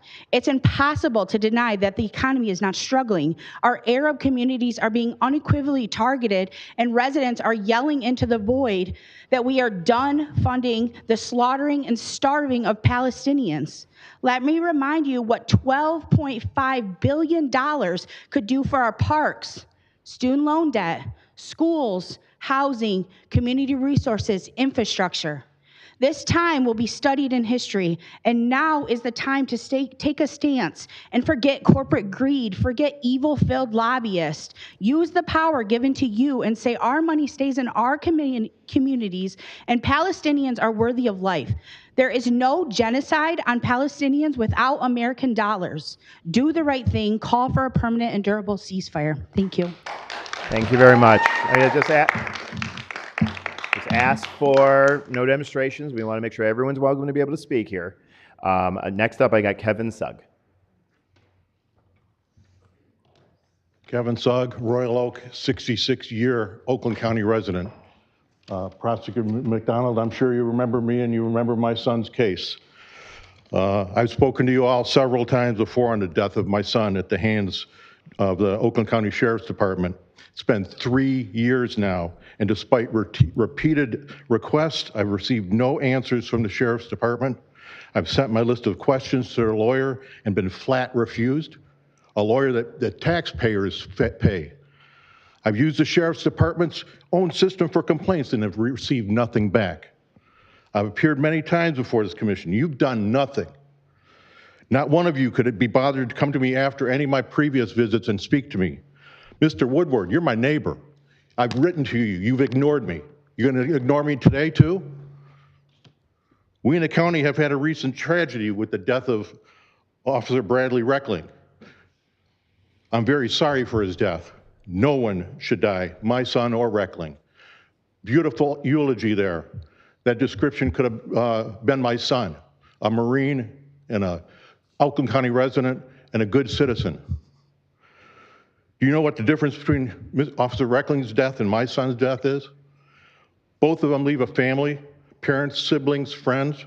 Both leave debts and responsibilities. The officer has life insurance, and the community donates money. My son, cops leaves his parents with a destroyed home that's not covered by insurance. Officer Reckling, community collects money and funds for the funeral probably. Jason's family, we got to pay for it ourselves. The officer gets, and the family and everybody else get mental health help, probably all paid for. Our family, out of pocket, thousands and thousands of dollars, and still we're not over the tragedy and trauma. Media paints a glorious picture of this officer. Media paints and demonizes my poor son, a veteran and a member of this community. This officer, the police launch a full-scale, no-stops effort to catch the killer and an in-depth, ironclad investigation to convict them. My son, police investigate themselves to control the situation, cover up any wrongdoing, and avoid incriminating all involved. A completely fake investigation. You have a corrupt sheriff's department, and it starts with Bouchard, and you each ignore it. I'm not alone in this view. You'll hear from others with the same complaint. A department that will not answer our questions or admit to any wrongdoing. A department that will not surrender control because their crimes will be exposed. Thank you, sir. Dr. Deidre Waterman said that you didn't need, or are you inspired? I figured you would. Well, I didn't crush off. Deirdre Wharton from Pontiac. I changed my mind, Mr. Chair, because as I sat down from my comments about asking for public engagement, community engagement, I was handed this flyer saying that there is upcoming community engagement in Pontiac. And I think that was from Commissioner Powell. So I'm like to come and talk because sometimes I get results or get answers, but I've never quite had such instantaneous response. So she must have been reading my mind. So since I got such a good response about that, let me bring up a few more things that are kind of troubling in the community about this particular project. One of those is the fact, and we've talked about this before, that Mayor Greimel explained that of the $50 million that came from the MDC for this project, 19 million went for, quote unquote, a sweetheart deal for the developer who defaulted on the promise to fulfill a contract for development with Pontiac. All right? So he said he couldn't do that because he didn't want to hold up the deal. All right, so the deal's done now. So why isn't he going after that now? But the other thing that just doubles down on that and underscores it is the fact that when the budget was just done, some of us realized that the $500,000 and a promissory note that the same developer owed the city because they were short at the closing was not included in the budget as revenue. And so when we called that out, Mayor Greimel said, oh yeah, he forgot about that. He would make sure it get included. It was part of the arbitrary. Well, it's not, it wasn't. There was no arbitration. It was in the agreement that was signed December 31st. So now he's blatantly lying to us. That's not good for lack of faith that people have about this deal. So if it's so good, there's no need for him to be deceptive. All right, the last thing is that it was unusual for the $50 million for downtown development. Generally, that would go to the community. If Farmington had $50 million from MBDC, it would go to them. Why? In Pontiac's case, did it go to Oakland County instead of Pontiac? Why was this patriarchal relationship? So that was asked around, and a lot of people had no comment. But when I finally got a chance to talk to a couple people who knew behind the scenes, they said the reason we didn't want Tim Greimel to handle that was because we didn't trust the way he handled development deals. So that is the thought. Thank you for this, for the community engagement. We hope that Oakland County will continue that partnership that we have, for what we hope will be a marvelous project and a continued relationship with Oakland County and Pontiac. Thank you very much for your comments. Sue, well, you want to speak again?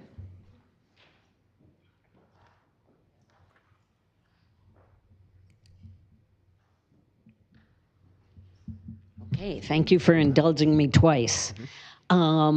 These comments are directed to the most honorable clerk of Oakland County, Lisa Brown. Please direct your comments. Okay, yeah, but I'll be saying them directly to you. With the influx of millions of non-citizens into our nation, and with Michigan being the fourth highest state where non-citizens are settling, residents and taxpayers are concerned that non-citizens are being registered to vote at local Secretary of State offices and many other locations. Okay, America First Legal has examined the law and explained in a June 24th press release that the following laws apply. 2 federal statutes that have been in the books for nearly 3 decades allow states to obtain information about the citizenship or immigration status of any individual for any lawful purpose. Each of these statutes makes clear that states and localities can submit a request to DHS to obtain the citizenship or immigration status of any individual for any purpose authorized by law. And further, not only can they request the information, but DHS shall respond to such a request, and they cannot be prohibited or restricted from receiving that information. If a township or city clerk has knowledge that there is a probable illegal or fraudulent registration in the township or city, or in any ward or precinct of the township or city, the clerk has the power and duty to make a full investigation of the facts concerning that registration and to ascertain whether any name has been illegally or fraudulently registered. The clerk must set up an account to obtain non-citizen information, and what I am asking through you, Mr. Woodward, is that I'm calling on the clerk through you, Mr. Woodward, Clerk Brown, to mobilize the clerks of this county to ensure that this information is utilized to make certain that only citizens vote. Thank you. Thank you very much. Next up, I got David, I can't really, Finnick? David Finkel. Is it Grinko? I guess that's me. From Detroit? From Detroit, Oh, yes. okay. I'm sorry. I couldn't read the last name here. That's south of 8 Mile. I'm here to speak on the desperate urgency of you and local bodies like this to call for an immediate permanent ceasefire in Gaza. This is the only way in which grassroots pressure can be placed on the United States government.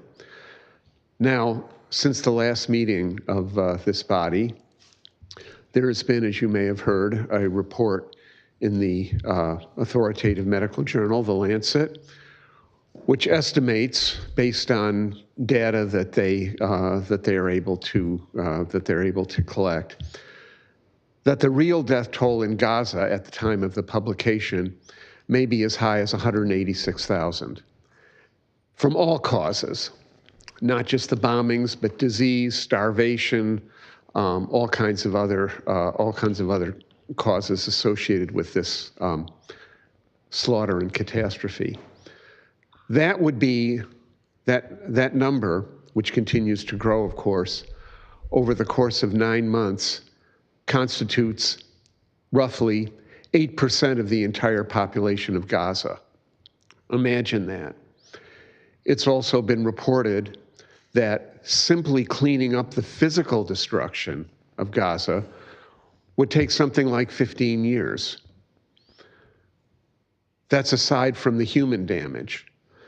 Now you can imagine the cost of that ultimately, and you can be sure that all of us, including the residents of Oakland County, will be paying a good share of that. This catastrophe is the responsibility of the United States government because of its funding, its enabling, and frankly, on the part of many of our politicians from both parties, its encouragement. So this is a very essential thing. I don't believe that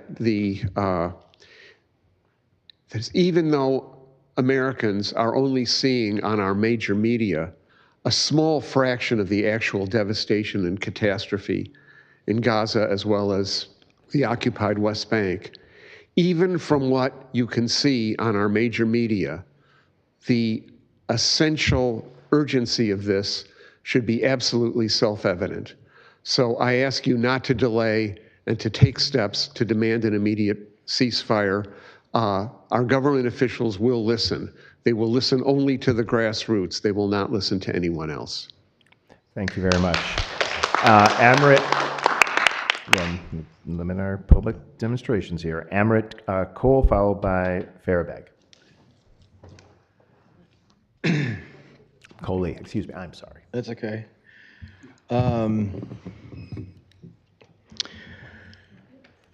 Good evening, Commissioners of Oakland County.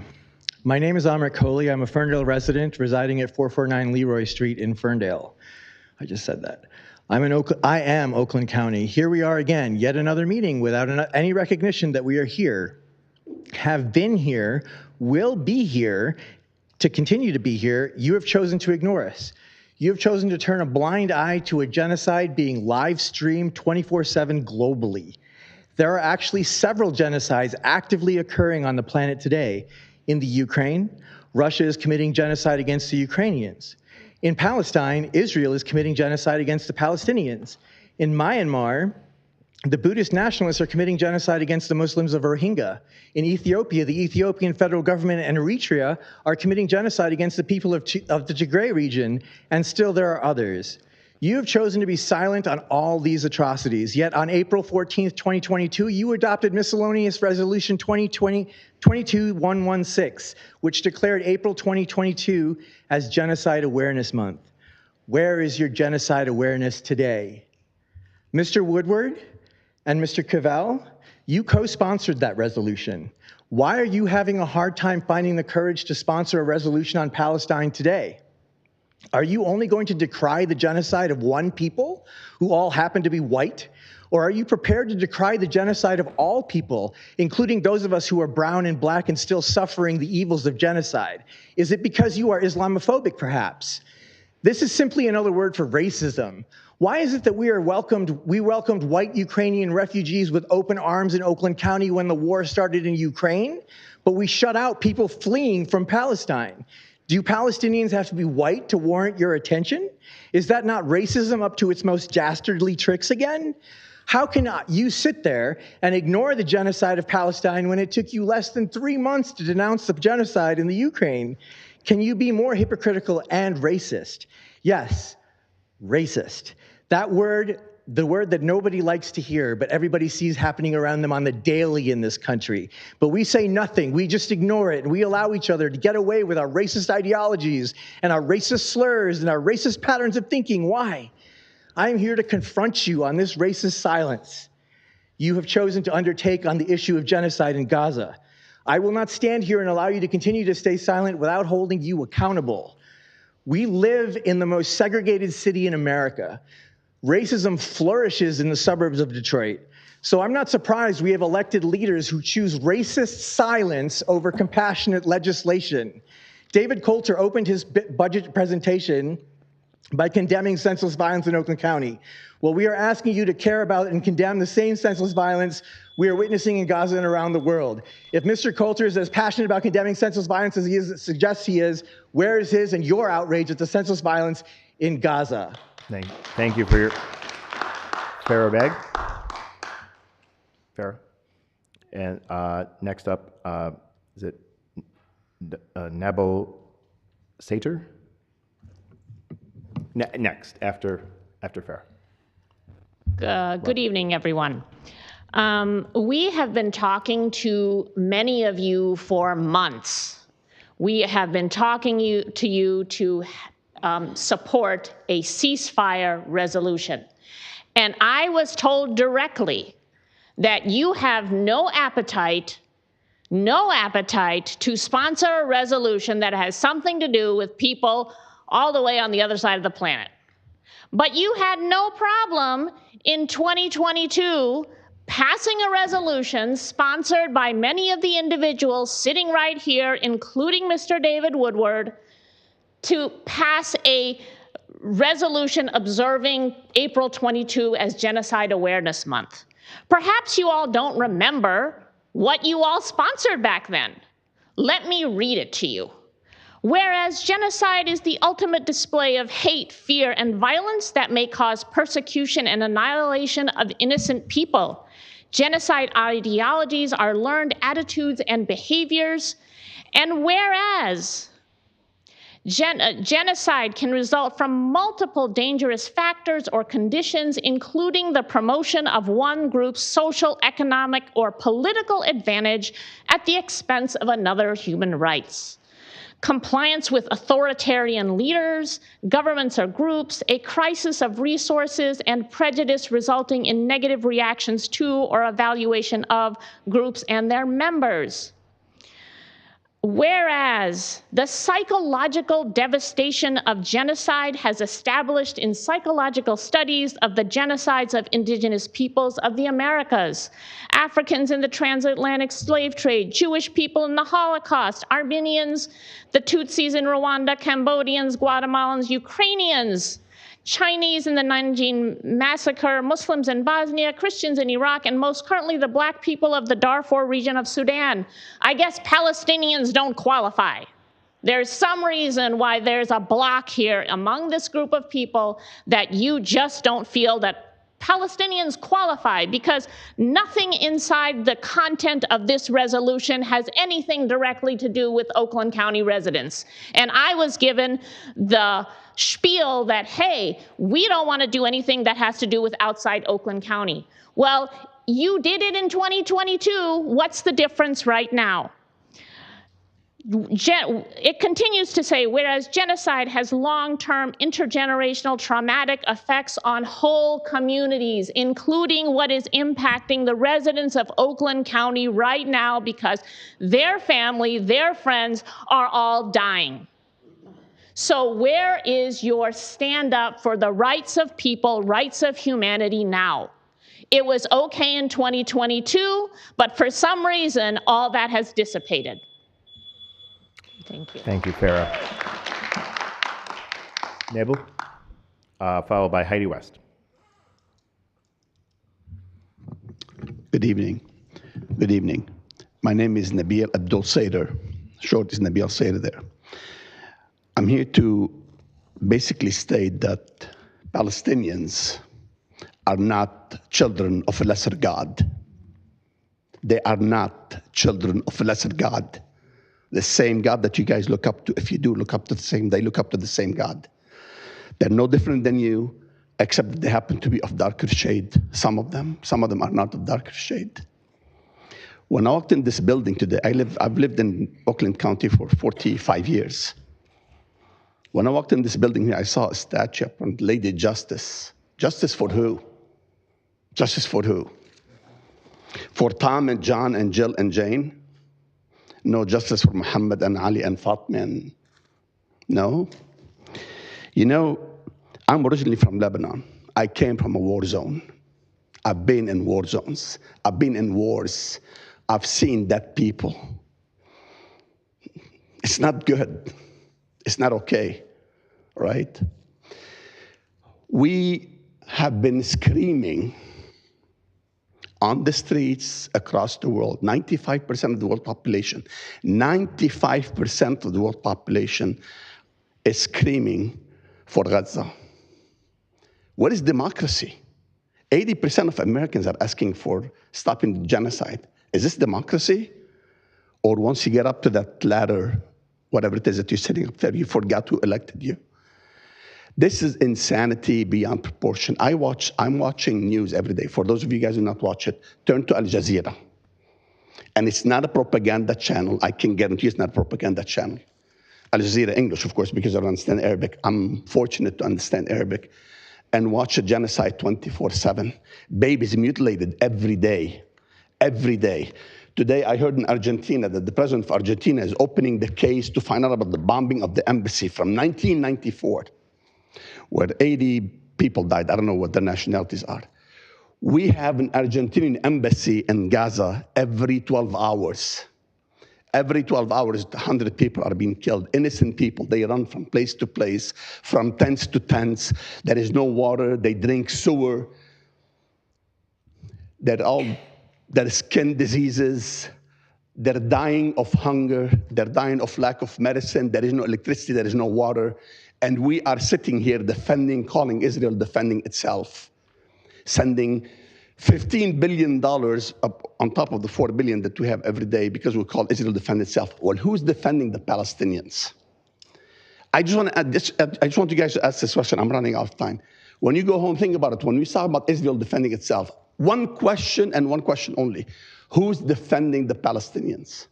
Because they are not children of a lesser God. Thank you, sir. Heidi West, followed by Hank Kennedy, please.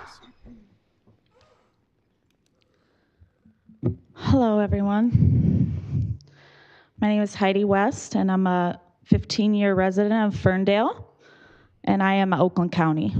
I'm a mom, a public school teacher for 20 years, and side note, a former waitress for 10 years, also with student loan debt. That would also be fine with paying taxes to help everyone pay them off as well. But what I don't want are my taxes going to pay for a genocide. So I'm an outraged citizen of this county right now.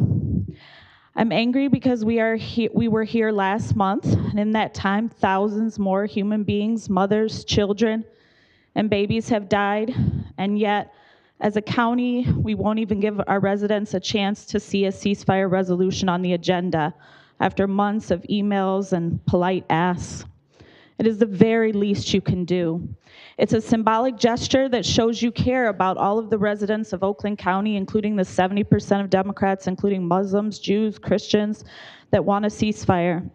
In 2022, this commission said about genocide, whereas the psychological devastation of genocide has been established in psychological studies, and Farah read most of that from 2022. So all we are asking for is a similar symbolic gesture of solidarity to call to end the genocide is happening in Gaza. So the only thing I can think is that maybe you were not believing that it's a genocide, but it is. It's been called a genocide by every major health organization. Estimates by the Lancet put the death toll at over 150,000 at least. They are saying themselves that they want this to wipe out Palestine. So you cannot claim to not get involved in matters of world injustice when you just did in 2022. My mother is Jewish. I grew up with the knowledge of the Holocaust at 10 years old. And what I learned was never again for anyone. Also, we can't help but see the irony in being against gun violence, which I am, while not standing out against thousands dying from, quote, political violence in Gaza. There are even protesters in Israel and all over the world asking for a ceasefire, and Biden says he's working on it. So where is the hesitation in Oakland County? We have spoken with many members here in support, so where is the stop? Who does not want to be on the right side of history? Who doesn't want to show the 30% of uncommitted voters in this county that you stand with them and standing against a genocide that has wiped out families with connections right here in this county? Stand up and do the right thing in Oakland County. Many of our friends that wanted to speak tonight are out campaigning for candidates that are calling for a ceasefire. But we will all be back here after the elections and hope to see it on the agenda next time. Thank you. Thank you. I got Hank Kennedy, followed by Matthew Isapi. Isapi? Hello, my name is Hank Kennedy. I live in Hazel Park. I am also here to speak on the necessity of demanding a ceasefire in Gaza. My reasons are a little different from some other people. As has been discussed, the violence and the carnage, it's truly nightmarish, and the Lancet report should give you 186,000 other reasons for why you should support a ceasefire.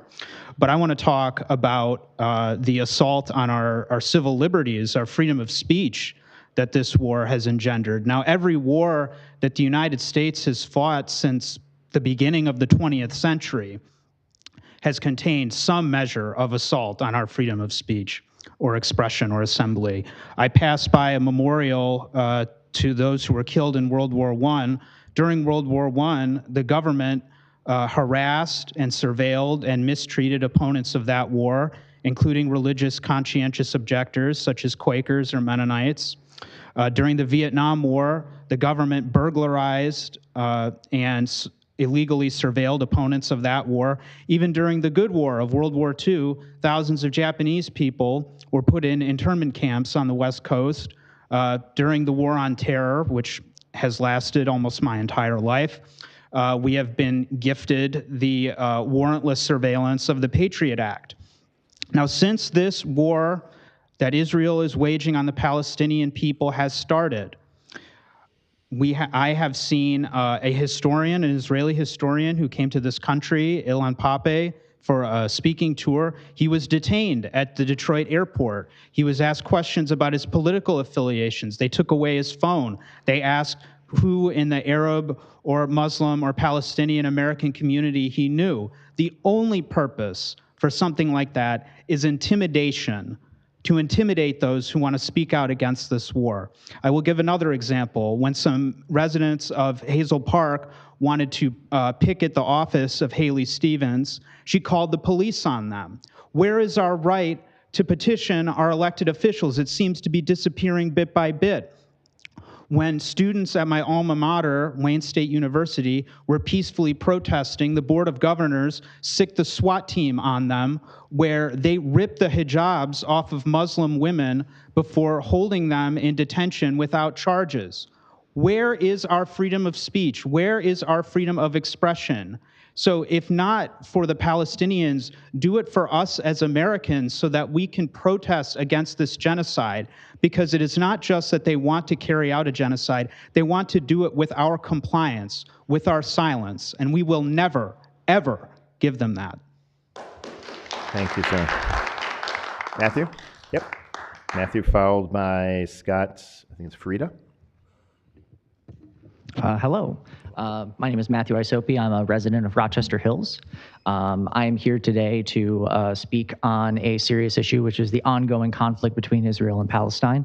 I want to thank all of you in the body and in the audience to hear us all as we speak our mind, share our stories, our insights, and our feelings on this issue.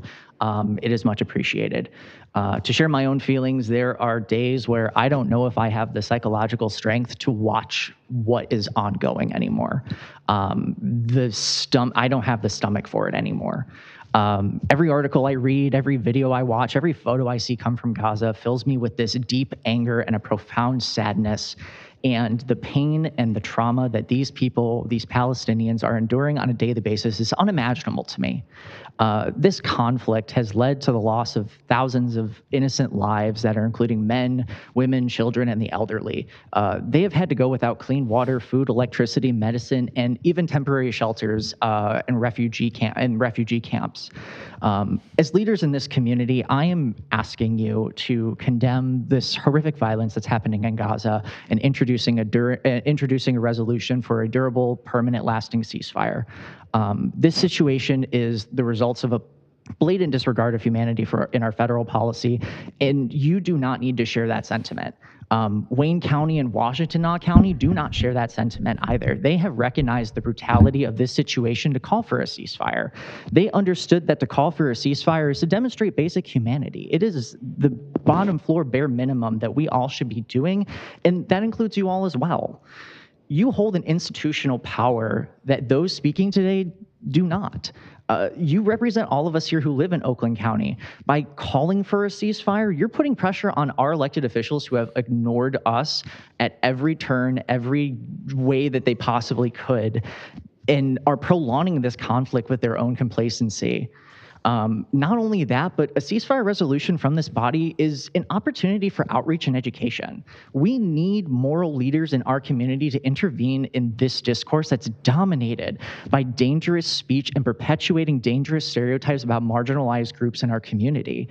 We need to build a culture of peace here in Oakland County, and I ask you to consider this resolution not as some throwaway gesture so that all of us can stop yelling at you about it, but as a means of building common ground and promoting stronger unity within Oakland County, to allow our local voices who have been cast out and unheard by our current administration and our elected officials to be supported and empowered by your solidarity right here, right now in your community. Again, I ask you to please listen and consider all the voices in this room today as they share their stories, insights, and feelings on this issue. I yield the last of my time back, and I thank you for your consideration. Thank you very much. Scott Farida, and then followed by Joel Blostein.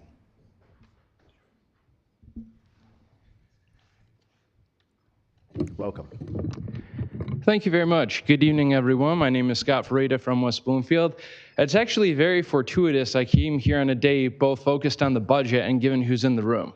Because I have a question to everyone here, and it's very important. What, if anything, is done to ensure that elected officials in Oakland County do not outright steal or wholly misappropriate taxpayer funds? And I don't say this apropos of nothing. I know from my time in the Oakland County Prosecutor's Office that Karen McDonald gave herself a private driver in a county vehicle. Even in the office, I knew all the stories going around that she was driven to personal events and political events, all with this person getting overtime on the county dime. It has gone to such an absurd degree that in this week alone, multiple people have reported to me about how she took a group of individuals down to a presidential rally in Detroit, and this individual was tasked with picking up a suit for her father, dropping it off, and doing other related tasks. That has nothing to do with county government and demonstrates an utter disregard for how government should be operating. What's equally concerning is where the money is supposedly coming from, because this has never been something that's been a perk of the Oakland County prosecutor. Predecessor Jessica Cooper, who is in her 70s and a lightning rod for controversy, never had this. And in fact, multiple individuals in positions to have insight on this have told me they believe that money is being taken out of the funds that were prescribed for the Oxford High School shooting. Now, obviously, you do not want to take something like that. You can't get up there and just lie. Excuse me. It's not true. I'll give you more time. It's not true. Okay, so I tried to verify this because what I started to say before I was interrupted was that you never want to take something on face value. You want to look at documents. This body required McDonald to break down how the money was used. So I put in a Freedom of Information Act request to that office and to this body to try to look at those records. After almost 100 business days, when they had 15 and blew through 4 of their own timelines, I got absolutely nowhere and just had to start a lawsuit to get public records, which is absolutely absurd. This body did provide what you had. 4 pieces of paper from January of 22nd or up to 2024. Nothing specific as to how these funds are used. So I cannot, as a conscientious citizen, actually verify anything because it doesn't seem like any records actually exist to look into it. I care about victims. I care about justice. I'm an attorney. I watched McDonald in the courtroom. I saw the serious substantive legal issues made, and no appeals are coming. If this body gave funds to prosecute and to handle a horrible tragedy, that's what they should be used for. Anytime this body approves funds, they should be used for the proper purpose, not for any politician to self-aggrandize and to provide funds for themselves or perks. And you can call me a liar, but I tried my best to work back from February to now with the Office and Corporation Counsel. So thank you very much, and I take that as very insulting to make that allegation, knowing nothing about the situation, nothing about me, and nothing about these records before saying that. Well, sir, I'm going to actually jump out. I'm going to break protocol for just a second. I do know about it. This board approved the funding, and what you're talking about is nonsense. Thank you. So will you be looking into this? Will you actually look at any of the budget items? That's what we do here. Thank you. And good luck on your campaign for prosecutor. Thank you. I appreciate that. I hope to bring justice back to Oakland County. Okay. Next. Joel Blustein, followed by Barbara Oppewall. My name's Joel Blustein. I live in Royal Oak. I'm a lifelong resident of Oakland County. My son, Benjamin, died by suicide in the Oakland County Jail on March 1st. From January 12th, when he entered the jail, until his death on March 1st, for 50 days, he was kept in solitary confinement. Benjamin was in jail awaiting trial. At that point, he had not been convicted of anything. My son, Ben, was suffering from a mental health crisis and was suicidal prior to entering jail, which was communicated to law enforcement officers prior to and at the time of his arrest. Despite his crisis, despite whatever he may have done, despite his being an inmate in the jail, like everyone here and everywhere, he deserved to be treated humanely, even while held as an inmate. According to the United Nations, solitary confinement for more than 15 days is torture. Torture is not humane. Solitary confinement is not humane. Solitary confinement is grievous enough, but compounding that is the fact that after 3 weeks in jail, my son had all his communication and correspondence privileges revoked across the board. No ability to contact anyone. That includes the means and ability to request therapy and psychological services. So a person, a human being suffering from mental health issues was cut off from all contact with his support systems his friends, his family, his acquaintances, as well as cut off from psychological services and aid, all the while being held in isolation. Moreover, he wasn't even able to communicate with his lawyer because the attorney-client communication system used by the jail wasn't working. There is a human rights problem in the Oakland County Jail and the Oakland County Sheriff Department. Solitary confinement is torture. Torture should not be practiced in the correctional system or indeed anywhere. Maybe you feel justified in ignoring this problem, noting that within the current county governance structure, you do not have oversight authority of the jail or the sheriff department. Well, if you don't have that oversight, you should, or some responsible entity should. And you should work to procure, support, and implement that oversight authority. And if you don't, you're not doing your job. My son's dead, and nothing can bring him back. What happened to Ben is preventable. Solitary confinement should be banned or at least severely curtailed in its use and its length, and oversight and accountability are clearly needed for the county jail and sheriff department. Thank you, sir. Barbara Appawal.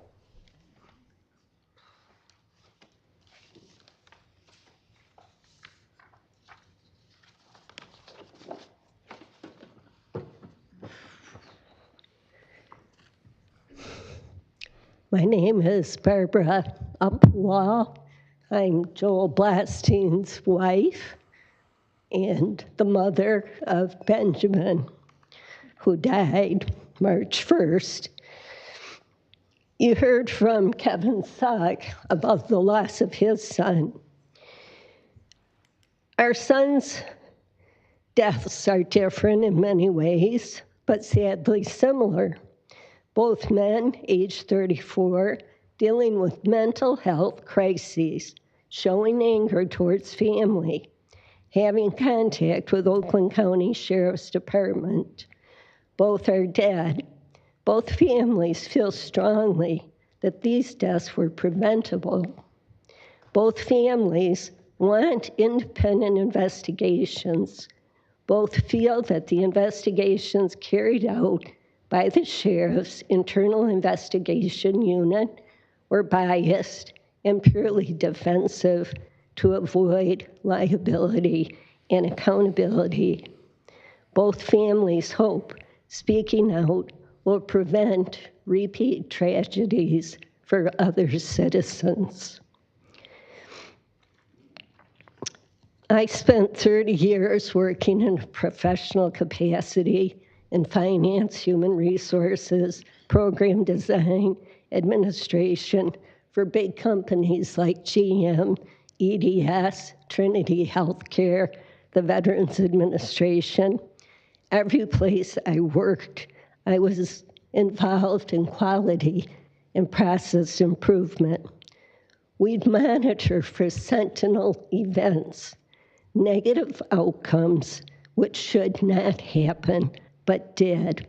Those sentinel events told us there was something wrong with the business process. Those events led us to make changes to make higher quality products and services. The problem I see is that the Oakland County Sheriff's Department is a closed system. They are freestanding on the organization chart, only reporting to the county executive. They have little to no oversight from any other county department, outside entity, or governance body.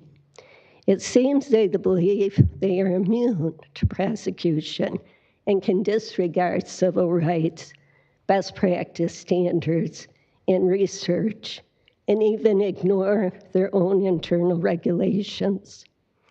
What is wrong? No oversight, transparency, or accountability. We all know bad things happen in environments where there are no checks and balances and where there are huge inequalities for those in power and those with no power. Thank you. Thank you. Angela Lippard, and then Ferris Alani.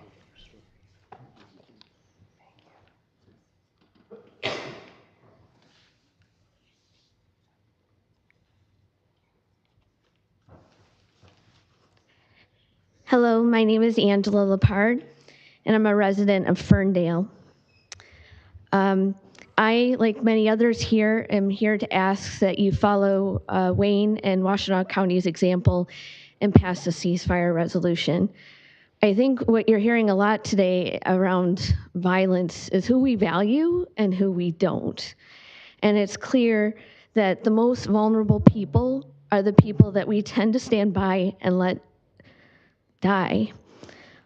Often on social media, I see these things where it says, you know, what you would be doing during the Holocaust, what you'd be doing during the Civil Rights Movement, what you'd be doing through any movement is what you're doing now, and that's nothing.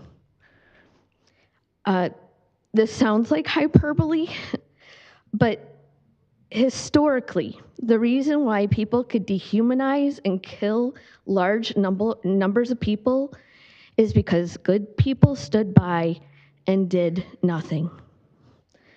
I think what is happening right now in Palestine shows who we are and what we value. Please remember, during any human rights movement, rarely is the work to gain rights for others popular. Rarely are the issues not made murky so that it can motivate inaction. And rarely are those people on the right side of history not vindicated.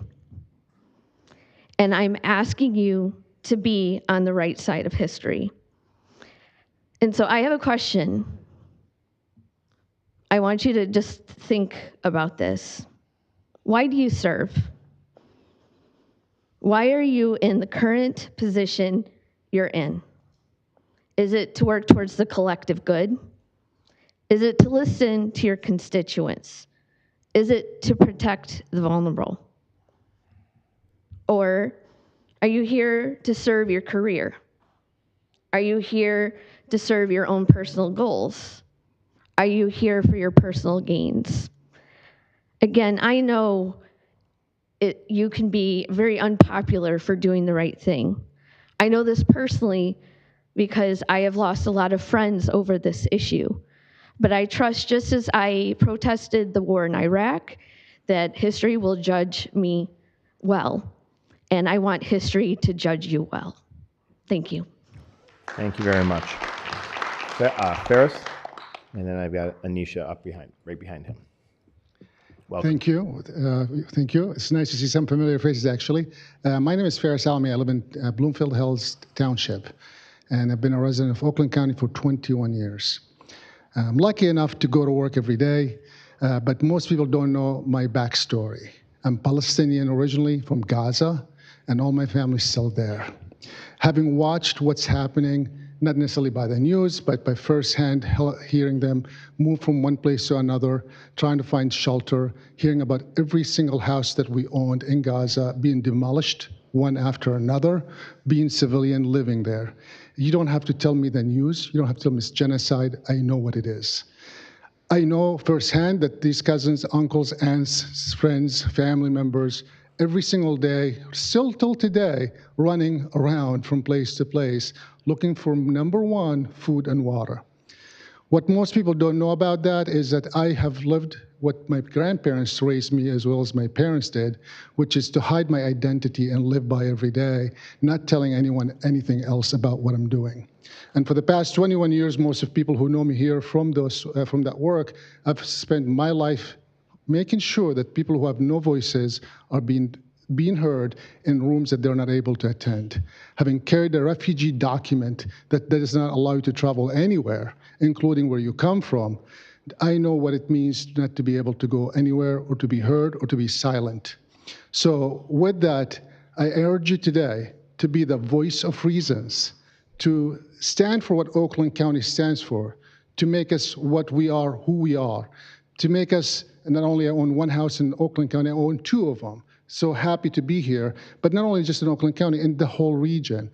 I served from Wayne County to all the way to Upper Peninsula and everywhere in 50 states, is because I knew that it meant to me to make sure that everybody had a voice.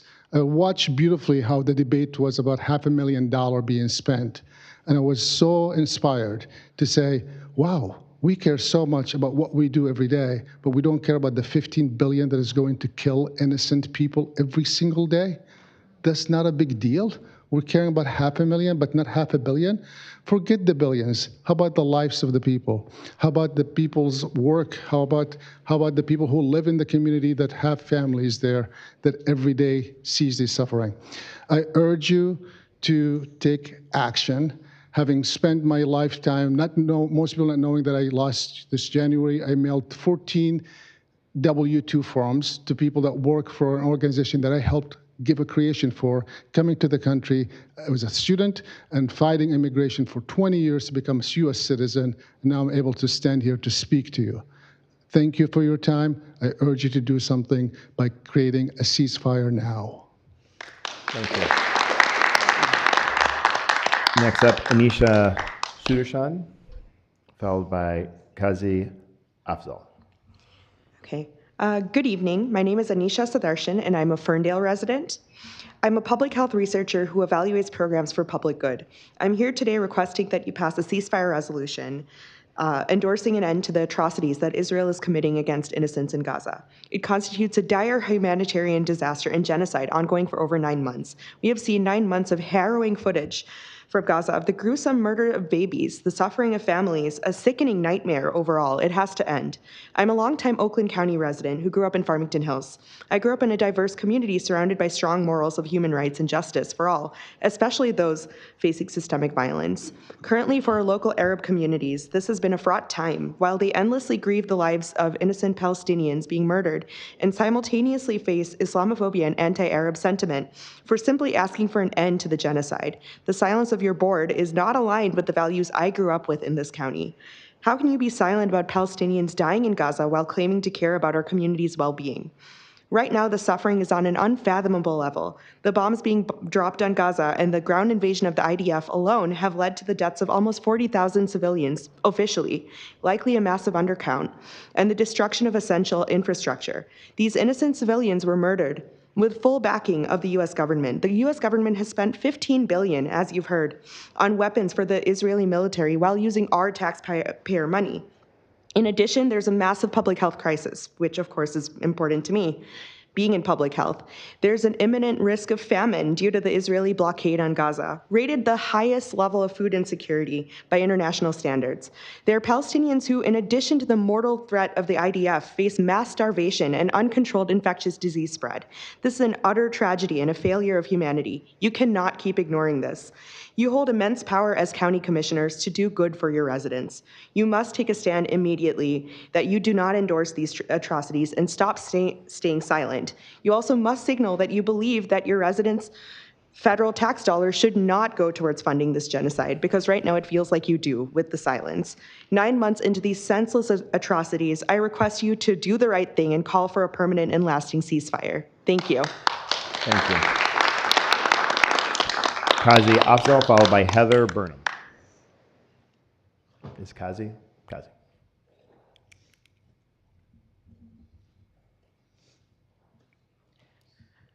Good evening, commissioners, Oakland County staff, and everybody else here. I'm Kazi Afzal. I'm Oakland County. I'm also Novi. I'm also mentally depressed. I feel ashamed. I feel guilty for what our government is pursuing in the name of self-defense on behalf of an occupying force with no respect for any international law, humanitarian law, or basic rights for human beings. The genocidal government of the occupying force openly refers to Palestinians as human animals. It's well published. Even when you see an animal crossing in the street, as you're driving in your cities and neighborhoods, you slow down or stop the vehicle and let it find its way. In Gaza and in other areas, when the occupying force carried out its operation in the name of self-defense, they killed all the donkeys. Why? Because the donkeys help transport the people and the elderly and the goods. who cannot carry it on their own. Not only they destroyed the roads and the vehicles, they killed the donkeys so people cannot move.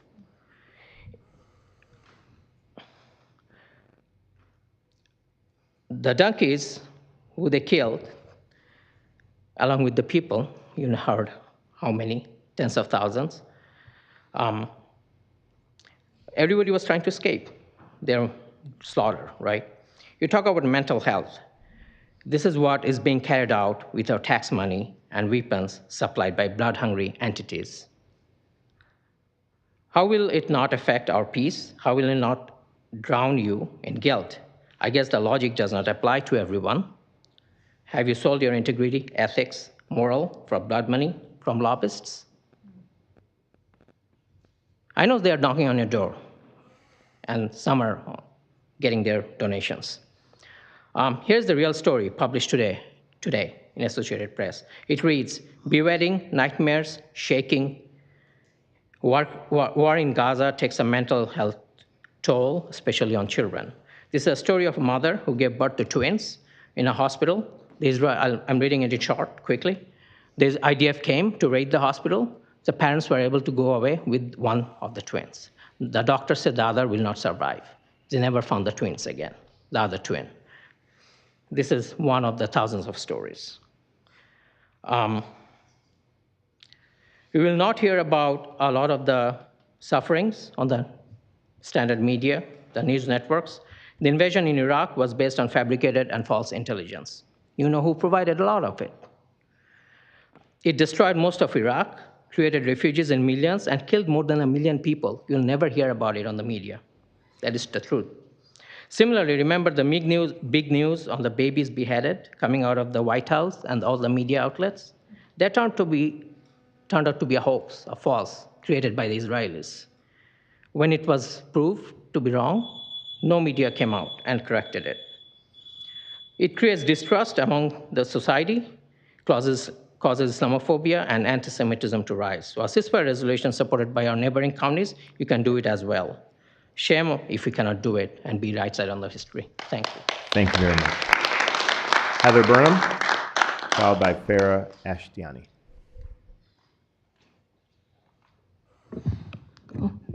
Hello, my name is Heather Burnham. I'm a resident of Waterford, and I've been an Oakland County resident for all 33 years of my life. I volunteer at the Waterford Library. I'm the vice president of the Friends there. I may have painted your children's faces at many of the events that I volunteer at, like Movie Palooza or many events with On Dragonfly's Wings. And I'm here today as a preschool teacher, as someone who is going back to school and utilizing your programs. I'm here today to speak against the ongoing violence and genocide going on in Palestine, in occupied Palestine. I'm here to ask that you make a movement to stand in solidarity with people who are suffering and dying. I'm asking you to call for a ceasefire. I'm not even asking you to go over there. I'm not asking you to donate money. I'm asking you to keep money here and to take off your blinders to the suffering of people around the world and to the suffering of people here. And I don't think that's a very big request. Standing on the right side of humanity is not a difficult task, in my opinion. A painful and heavy one, but one that I am proud to carry. I am the granddaughter of a Holocaust survivor. The pain and suffering that my grandfather went through, the pictures of family that never got to survive, the children who died, I feel that and I see that happening now. I mentioned that I'm a preschool teacher, and I don't know if any of you have children. Have you ever tried to take a sliver out of a 2-year-old? It ain't easy. Can you imagine now trying to amputate the arm or leg of a 2-year-old? A 2-year-old with no access to anesthetics, to access to any kind of medical care. How can you ignore that and turn a blind eye to that? Please make a statement for humanity. Make a statement of support. Keep money here. Help the people here.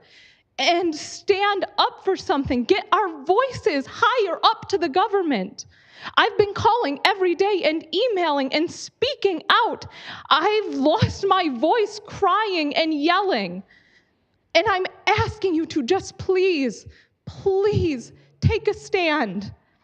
I've seen the kind of things you can do for the county, and I know the good that you can do, and I am grateful for it. And I am asking you to please do this ultimate good.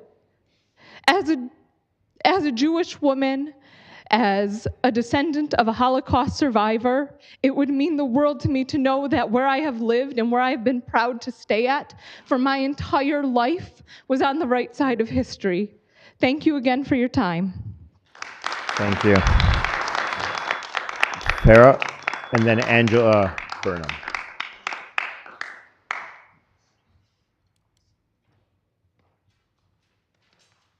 Hello, good evening. We come here, we're given 3 minutes to talk. We all go really fast. Remember the people of Gaza, they've been killed. Children this, women this, that. I'm sure it comes from one ear, goes the other. We've heard it all so much and so much. I want to say it a little bit more slowly. Just what she said. Listen, children have arms and legs amputated without anesthesia. Take that home. Take that home with you tonight when you go to your family, to your children, to your grandchildren. Women giving birth without anesthesia, C-section. Listen this time. It's not 3 minutes. Listen. Take that home. People dying of starvation, lack of hygiene. And then people being told to go to safe zones, and safe zones bombarded by the arms we are supporting, you are supporting with sending our taxes there. Don't take this lightly. It is not just words. It's not just people coming, talking 3 minutes. You have power and you have responsibility. You are not using your power in the right way. This is our safe zone. These people's kids were in the safe zones. So we are broadcasting killing, genocide, committing murders, broadcasting the military using the arms we send, mocking it, laughing it, making videos of it on TikTok, and we don't think that there's going to be violence in our community. What goes around comes around. Have you heard karma? Whatever faith you believe. Can we broadcast that and then stand here with teary eyes and then say, oh, these people were killed in the splash, whatever, in Rochester Hills? We did it. You guys did it by not standing up against violence. Violence is everywhere. Palestine, we don't stop it because we are supporting it. The violence is in our homes. We are the only country that shootings in our schools, mosques, synagogues, churches, malls, football parades, everything is just normal now. We hear it every day. We don't even hear it anymore. I had 2 kids in Michigan State when the shooting happened. I cannot imagine what I went through, what are the parents, people in Gaza are going through every night. Have you had families in Michigan State who had students in Michigan State? Did you sympathize with them? Did you sleep all night just hugging your own family if you didn't? Just praying they were okay? They go through that every night. They're sent to safe zones, but they get bombarded by the arms we support. And you cannot even stand up for a resolution for ceasefire. Standing up for ceasefire is standing for peace and humanity. That's all it is. Do the right thing. Thank you. Angela Burnham, followed by Terry Myers.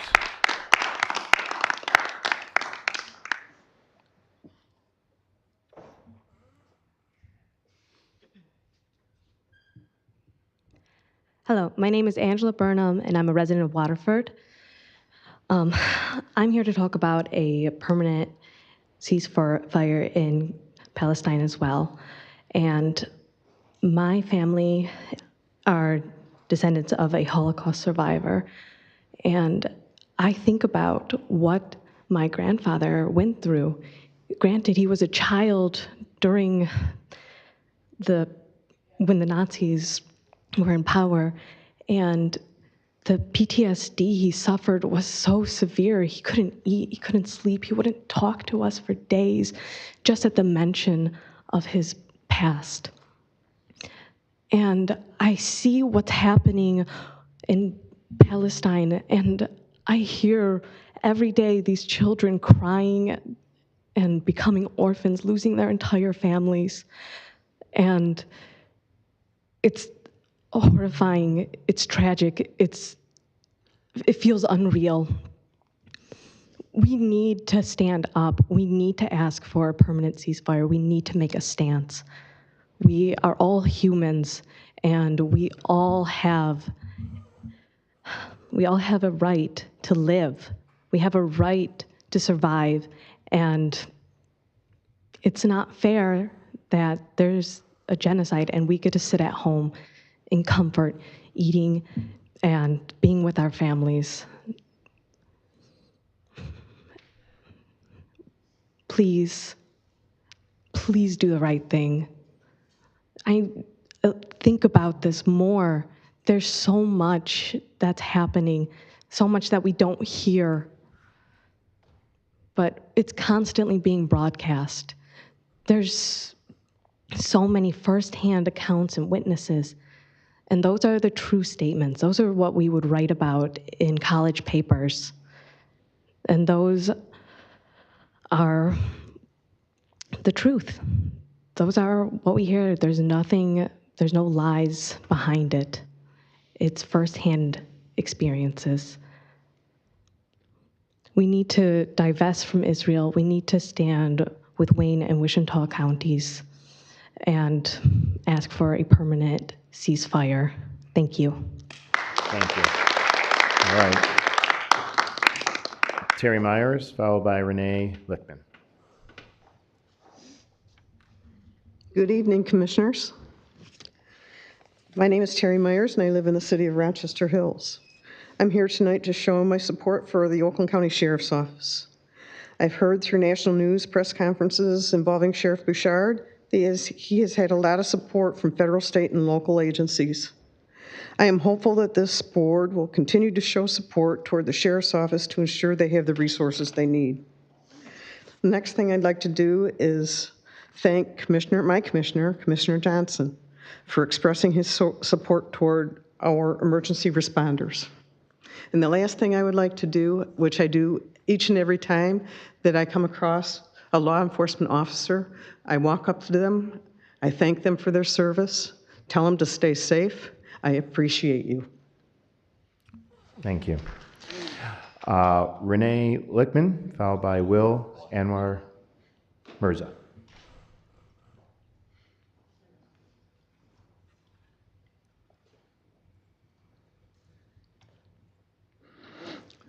Good evening. My name is Renee Lichtman. I'm a Holocaust survivor. I was born before the war. I spent the war years in hiding, hidden by a Christian family. Most of my family in Poland were murdered. My father died fighting the Germans that were invading. For the last 20, 30 years, I've been a Holocaust educator, spent some 10 years at the Holocaust Museum speaking about the Holocaust. I know the Holocaust very well. I have to tell you that what I've experienced the last 9 months, compared to the Holocaust, it's actually worse. It's actually worse. It's a genocide. It's ethnic cleansing. The goal of the Israelis is very, very clear. It's to completely wipe off all of the Arabs, all the Palestinians, off that land that they consider holy land, according to the Bible. That's the goal. And they're achieving it slowly. And they're achieving it with the aid of the present American government. They could not do, the Israeli government could not do anything that they're doing today if Biden would put a stop to the weapons, those 500 or 2,000-pound bombs that are being dropped on civilians, creating these children with amputations. None of us have ever seen a community full of amputees. I've seen a little bit of it in Spain as a result of the Spanish Civil War, where a lot of people were amputated. We're in the middle today of witnessing a historic event. What Israel is doing is actually worse. It's a fascist government. It's a fascist government. It took me a while to figure that out. It says things that are against my Jewish values. I was raised with many secular Jewish values, and but they do not represent those. Today, Israel and the United States are pariah states in the world. They're pariah states. People are turning their backs on both Israel and the United States. Both have lost respect, have lost the high ground in terms of what we stood for. I beg you, as a survivor, to do one simple thing, to call for a ceasefire. Why would you not do that? Why would you not do that? I have to ask, in all honesty, are you getting some money from the Israeli lobby? It's one question that comes up. Thank you for your time. Thank you. Will Anwar Mirza, followed by Safia Fuqua. Before I begin, it's Anwar. It's not Anwar. Also, I find, before you start that clock, I understand we got 3 minutes, but I find it completely shameful that some of you have the audacity to have your heads down as a former Holocaust survivor is talking. Secondly, a lot of you question how directly connected our community is to what's going on in Gaza. I am Lebanese American. My family, I have family that's still in Lebanon. My cousin's house was shelled by an Israeli missile less than 2 months ago. Over 10 of my family members have been displaced from their homes living in the Jnub of Lebanon, the south of Lebanon. Ages 4 to 74, forced out of their homes by Israeli missiles. And for the life of me, I also cannot understand what is so difficult about drafting and voting for a ceasefire resolution. We talk about senseless violence. Doing nothing, you're effectively co-signing violence. Unless you guys are as evil as the people who are carrying out this genocide, which I don't believe to be the case, I want to drop some knowledge on you. Maybe you just are uneducated about what this regime is all about and what they're capable of. So I'm going to share with you a little knowledge on the Dai'a Doctrine, which is Israel's standing military policy to deal with any attack or resistance launched against them by an armed paramilitary or military group like Hamas or Hezbollah. Upon facing fires from such groups as the ones mentioned, Israel's go-to retaliatory strategy is known as the Dai'a Doctrine. The Dai'a Doctrine is categorized by asymmetric warfare and the bombing and large-scale destruction of civilian areas and infrastructure to apply pressure on hostile militant regimes. It endorses the employment of disproportionate force compared to the amount of force used by the enemy to secure the end of eliminating hostile militant entities wherever they may lie, and pressure governments to succumb to diplomatic solutions offered by the Israeli government, which often entails the willful concession of sovereign territory, e.g. the settlement of Gaza, or most recently the US-backed solution of moving the Lebanese territory along the Litani River farther north and expanding Israel's northern border with Lebanon. Respected Princeton professor emeritus Richard Falk, whose expertise is in international law, states that the Dai'a Doctrine, states that according to the Dai'a Doctrine, civilian infrastructure of adversaries such as Hamas or Hezbollah are treated as permissible military targets, which is not only an overt violation of the most elementary norms of the law of war and of universal morality, but an avowal of a doctrine of violence that needs to be called by its proper name, state terrorism. In 2006, when this policy was originally crafted and enacted, it was in response to a skirmish along Lebanon's southern border between Hezbollah and the IDF, in which 3 IDF military combatants lost their lives. Israel responded by decimating primarily civilian areas of Beirut, marking the first time the Dai'a Doctrine was utilized. It was at this point in which Israel famously claimed that for every 10 Israelis, in this case soldiers that were killed, Israel would respond by killing 1,000 Lebanese civilians. The regime did just that, leveling the beautiful city of Beirut to the ground and killing over 1,000, nearly 1,300 civilians. What we have seen Israel subjecting Gaza and the Palestinian citizens to since October the 7th is the latest installment of their Dai'a Doctrine. the embodiment of collective punishment, subjecting Gazans, primarily women and children, to mass murder, starvation, perpetual displacement, and unimaginable grief, while stifling any and every attempt for the rest of the world to come to their rescue. Israel's track record and standing military policy are a stark indication that they will not stop their extreme violence and flat-out terrorism unless they are forced to. The only path towards peace and an end to the political violence is an immediate ceasefire. It is our responsibility as a community and citizens of the country that is arming these atrocities to say that enough is enough. We demand a ceasefire now. Thank you very much. Safia, followed by Eric Shelley.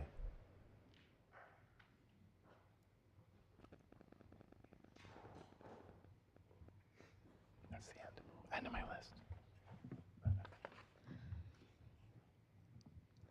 My name is Safia Fuqua. I am a Southfield resident. I've been waiting for this to look you all in your faces. I was originally going to speak about the lawsuit and the home equity thieves of Southfield in Oakland County. If you don't know about this, I really want everybody to look up Jackson versus Southfield and the SR&I coalition and the corrupt organizations who steal people's homes and generational wealth and snatch their souls for their budgets, I guess. I don't know. But today it's not about that. Today it's about Gaza and the people of Palestine. I am a political organizer. I am a CEO of a media company. And I'm disgusted. I'm absolutely disgusted. Just think about your own families. You know, I am a descendant of slaves and also a descendant of the people that was bombed in the Hiroshima bombing in Japan. And I'm here to, and I'm also a Black and Asian Muslim woman. And I'm here to ask that you all cease fire. And you guys won't be sitting in those chairs forever. You know, you guys have grandchildren, children that, you know, would like good leadership. And I'm sure when you guys are gone, you want them to have a good life and live in a just world. And I don't know what to say. I'm just appalled. This is my first meeting, so I will definitely be here more. But just think about your kids and think about everything that you want them to think about the future, you know? And like I said, you guys won't be sitting in those chairs forever. We're looking up to you, the youth. We're looking up to you, and you know, the first thing to do is to look at yourselves in the mirror. I know you guys can't change everything. I know you guys don't, you know, you can't do everything that we want you to do, but you guys have power. And, you know, before your time is up, sitting in these comfy chairs and attending these meetings and wearing these nice press suits, you know, just make a change, do the right thing. You know, you're in these seats for a reason. We trusted you guys. Now it's time to just do the right thing. I just would hate for my ancestors to just live their lives in vain. I mean, come on, this is ridiculous. I'm disgusted. And yeah, free Palestine. Thank you. Eric Shelley.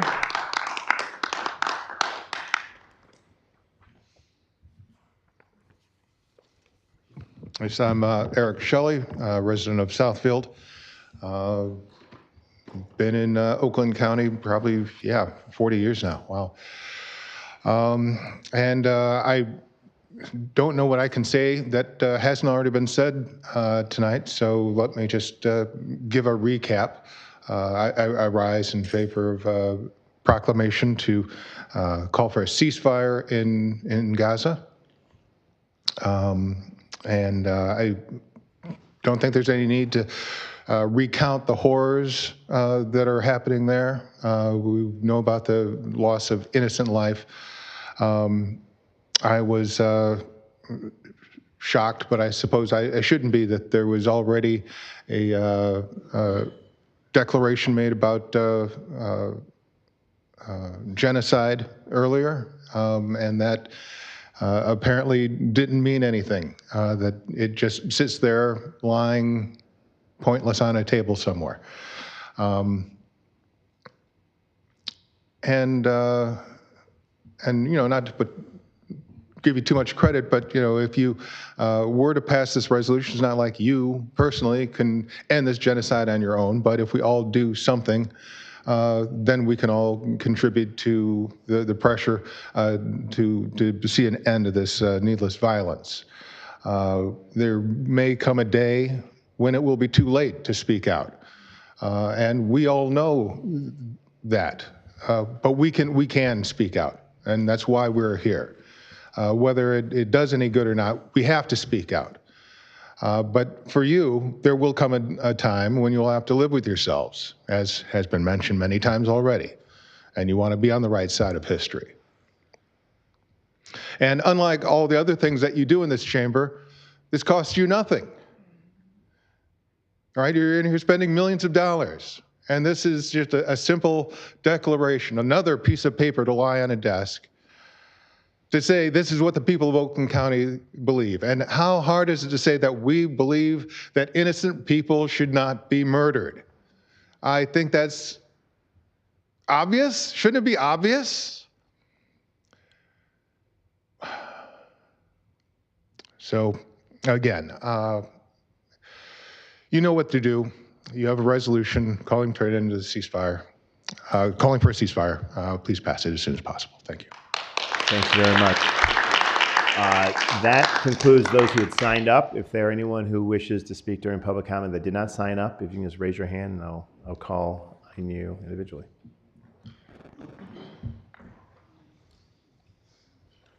And if you can just state your name and community of residence. Sure. Good evening. My name is Farah Khan, and I'm a resident of Northville. I'm here to give voice to the voiceless and eliminate the atrocities suffered by our Palestinian brothers and sisters.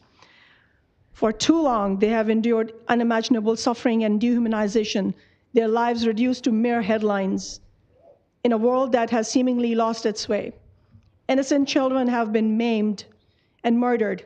Almost 2 million people have been driven from their homes, displaced and forced to live in tents in refugee camps, which, by the way, are not safe anymore because the so-called safe zones have been constantly bombed, killing the majority. These are not mere statics. These are fathers and mothers, sons and daughters, each with a story and a dream that has been brutally destroyed. Our president has the power to stop this genocide, but unfortunately, time and time again, he has chosen to turn a blind eye. He has continued to provide the resources and weapons using our tax dollars that fuel the onslaught that brings terror to the streets of Gaza, that robs children of their parents, parents of their children. Our government has stood by and watched as bombs rained down, as hospitals and schools were reduced to rubble, as the cries of the wounded filled the air. We have stood by and watched as the staggering amount of innocent lives, over 186,000 precious lives, were lost, leaving a whole generation traumatized. By the way, these numbers are estimated by Lancet, a prestigious medical journal. So innocent lives are continuously being lost. Families are being torn apart, and a humanitarian disaster of epic scale is unfolding before our eyes. As a person of conscience, as a human being, as a mother, I feel the pain of the Palestinian people deep in my bones. Their stories are our stories. Their struggles are our struggles. I cannot stay silent or stand idly by while such atrocities are committed against innocent people. We deserve better. Palestinian people deserve better. We deserve leaders who will stand by, who will stand up against injustice, fight for the freedom of all people, and bring an end to the violence, to secure a just and lasting peace. We are the people of faith and conscience, and we will not stop coming here, and we will not stop speaking for the oppressed until the war stops or we become a peace-promoting county with the assurance of a ceasefire resolution. So I urge you, our elected commissioners, to pass the ceasefire resolution. You are our leaders, and you should take action that align with your constituents, concerns, and interests. You should do the right thing and show our nation that Oakland County stands for peace, humanity, equality, and justice, with the courage to say what's wrong is wrong, and that we value human life over any conflict and do not encourage war or war criminals. Thank you. Thank you very Free much. Palestine. Is there anybody else?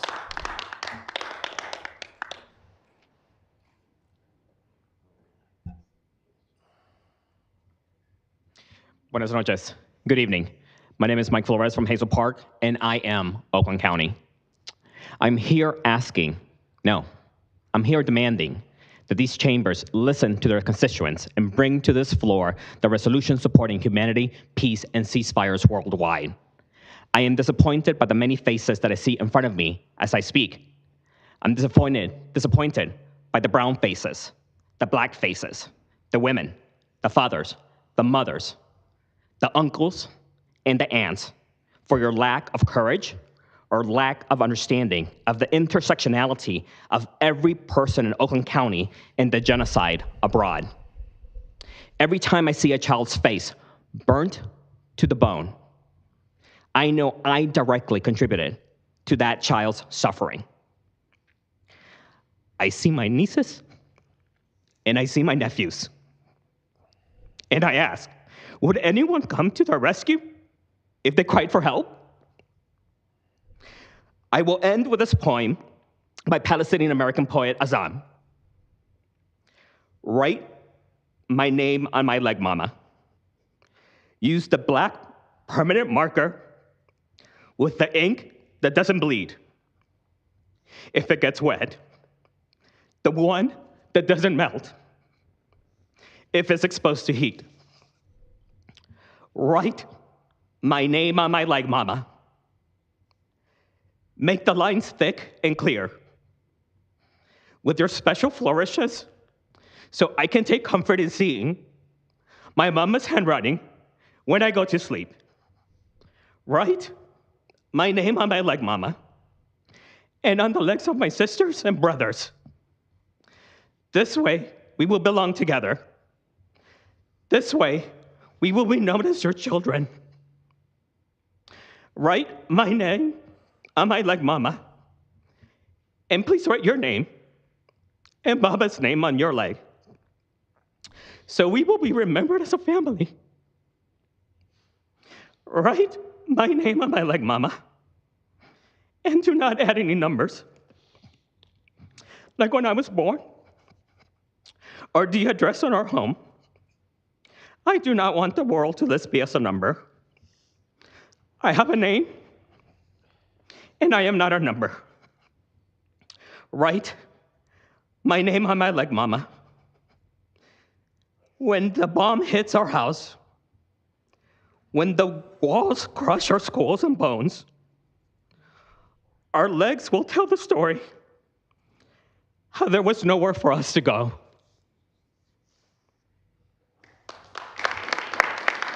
Thank you, Mr. Flores.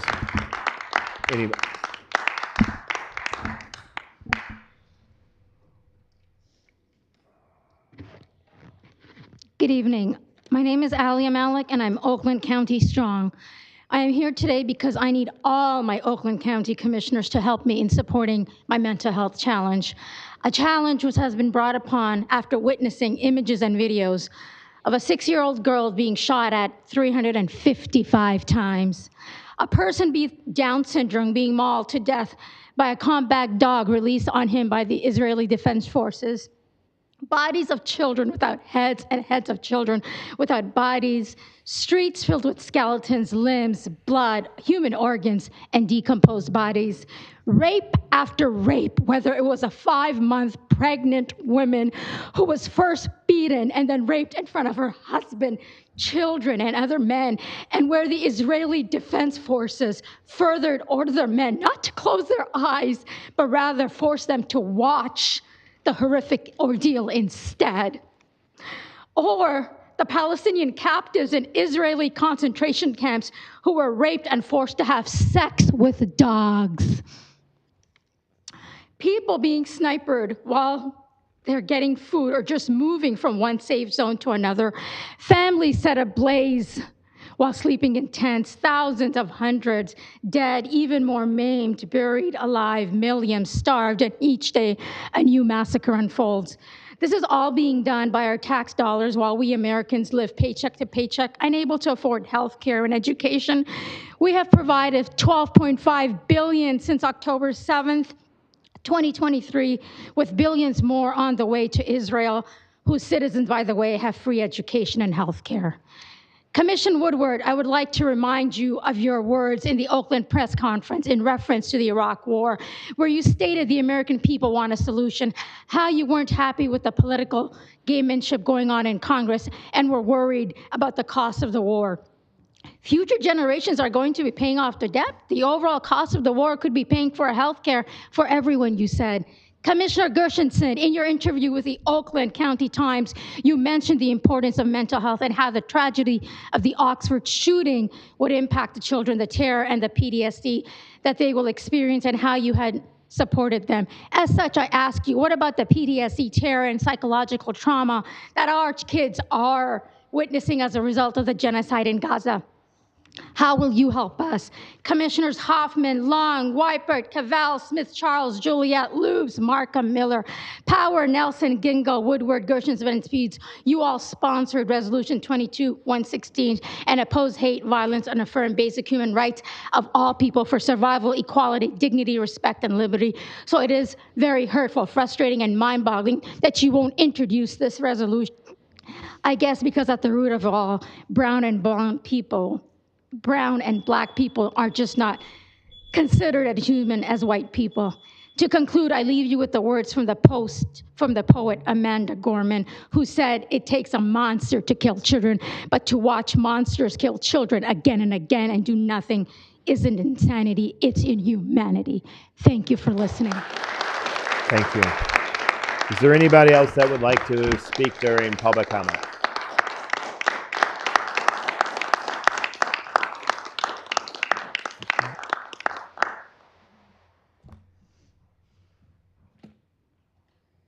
Welcome. Honorable Commissioners, my name is Laura Alamy, and I'm the wife of Ferris, who spoke with you earlier. So thank you for listening to me today.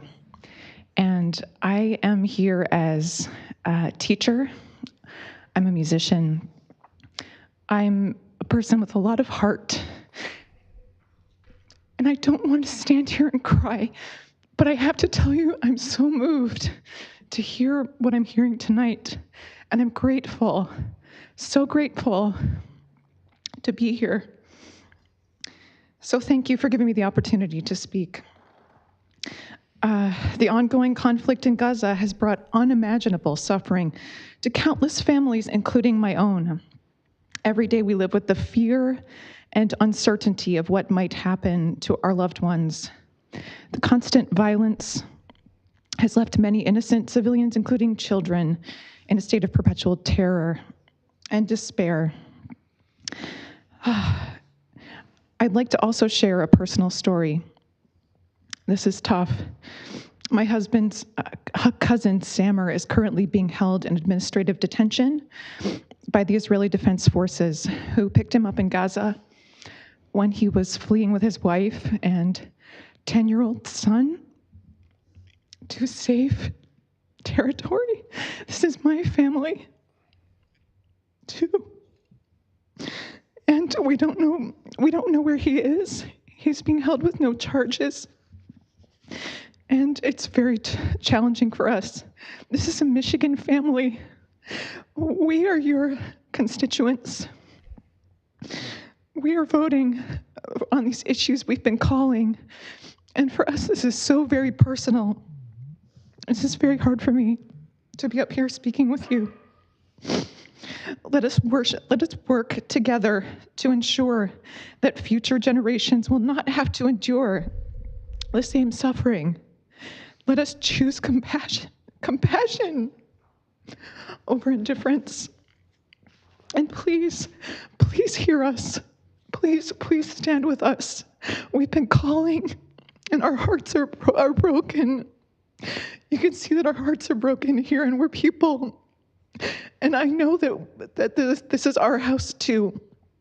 And we're here and we're begging you to just listen to us and understand that this is our family too. We're here in Michigan, but we have an international and global family here, and we're very connected. Thank you for hearing me. Thank you. Thank you very much. Is there anybody else that would like to speak who hasn't had the opportunity yet? Seeing none, I'll close the public comment. Commissioner Powell, I think, had something to say as well. I just wanted to respond to my constituents because we received some information in regards to the Pontiac project. Just to be clear, City of Pontiac residents, Oakland County has been very transparent through this process. And each and every time that we call on myself, Commissioner Nelson, myself, Commissioner Pound, Commissioner Nelson, called on executive team to come and present and explain things going on with the City of Pontiac project. They have been on it. So to continue this support from the county, please reach out to Commissioner Nelson or Commissioner Powell if you would like to have any debriefing or anything on the Pontiac project, because we are moving as a unit together on this project, and me and Commissioner Nelson has been on it with the executive to keep that in line because of the past relationships that the City of Pontiac and the county has had. But since I've been in office, I can contest to that as a born and raised citizen of the City of Pontiac. Oakland County has stood up and they are being very transparent in this process. Thank you. Thank you very much, Commissioner Powell. Did you want to speak during public comment? For public comment? All right, we're going to one last public comment, and then we will adjourn.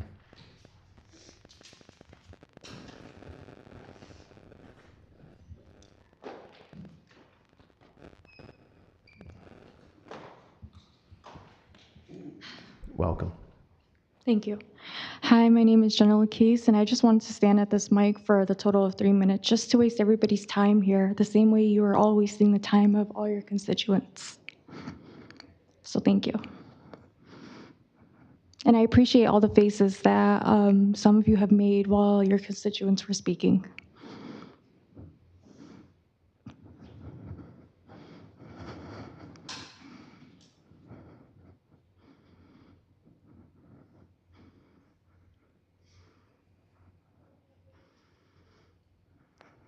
Ma'am, this is a public comment.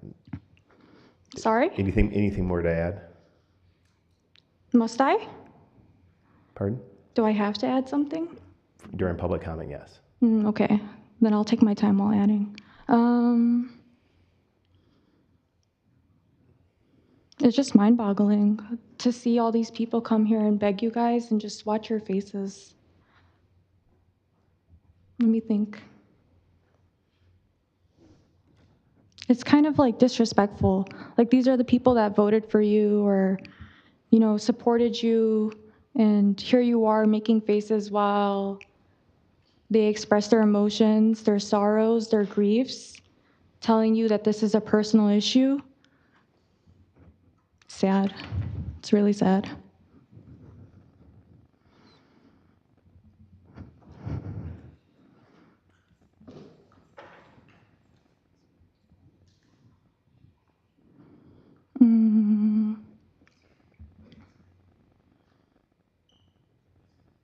Maybe I just want to thank everybody that's in the audience for being here and for coming out to speak against issues that they believe in, and for doing something that's right, even though it's challenging and mentally taxing.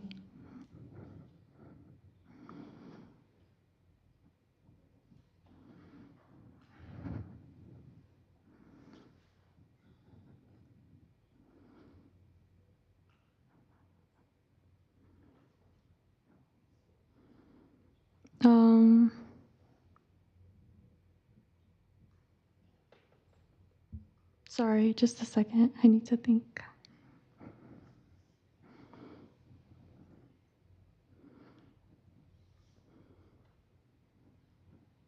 Sometimes it's good to have a moment of silence.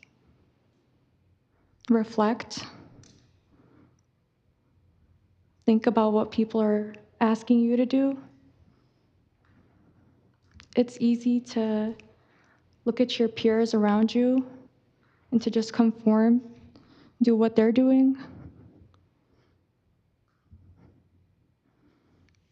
It's hard to be someone who speaks up for what's right. Thank you. Thank you very much. Okay, that concludes public comment. We will stay adjourned until our next meeting, currently scheduled August 1st, 2024. Call of the chair. Be safe, everyone.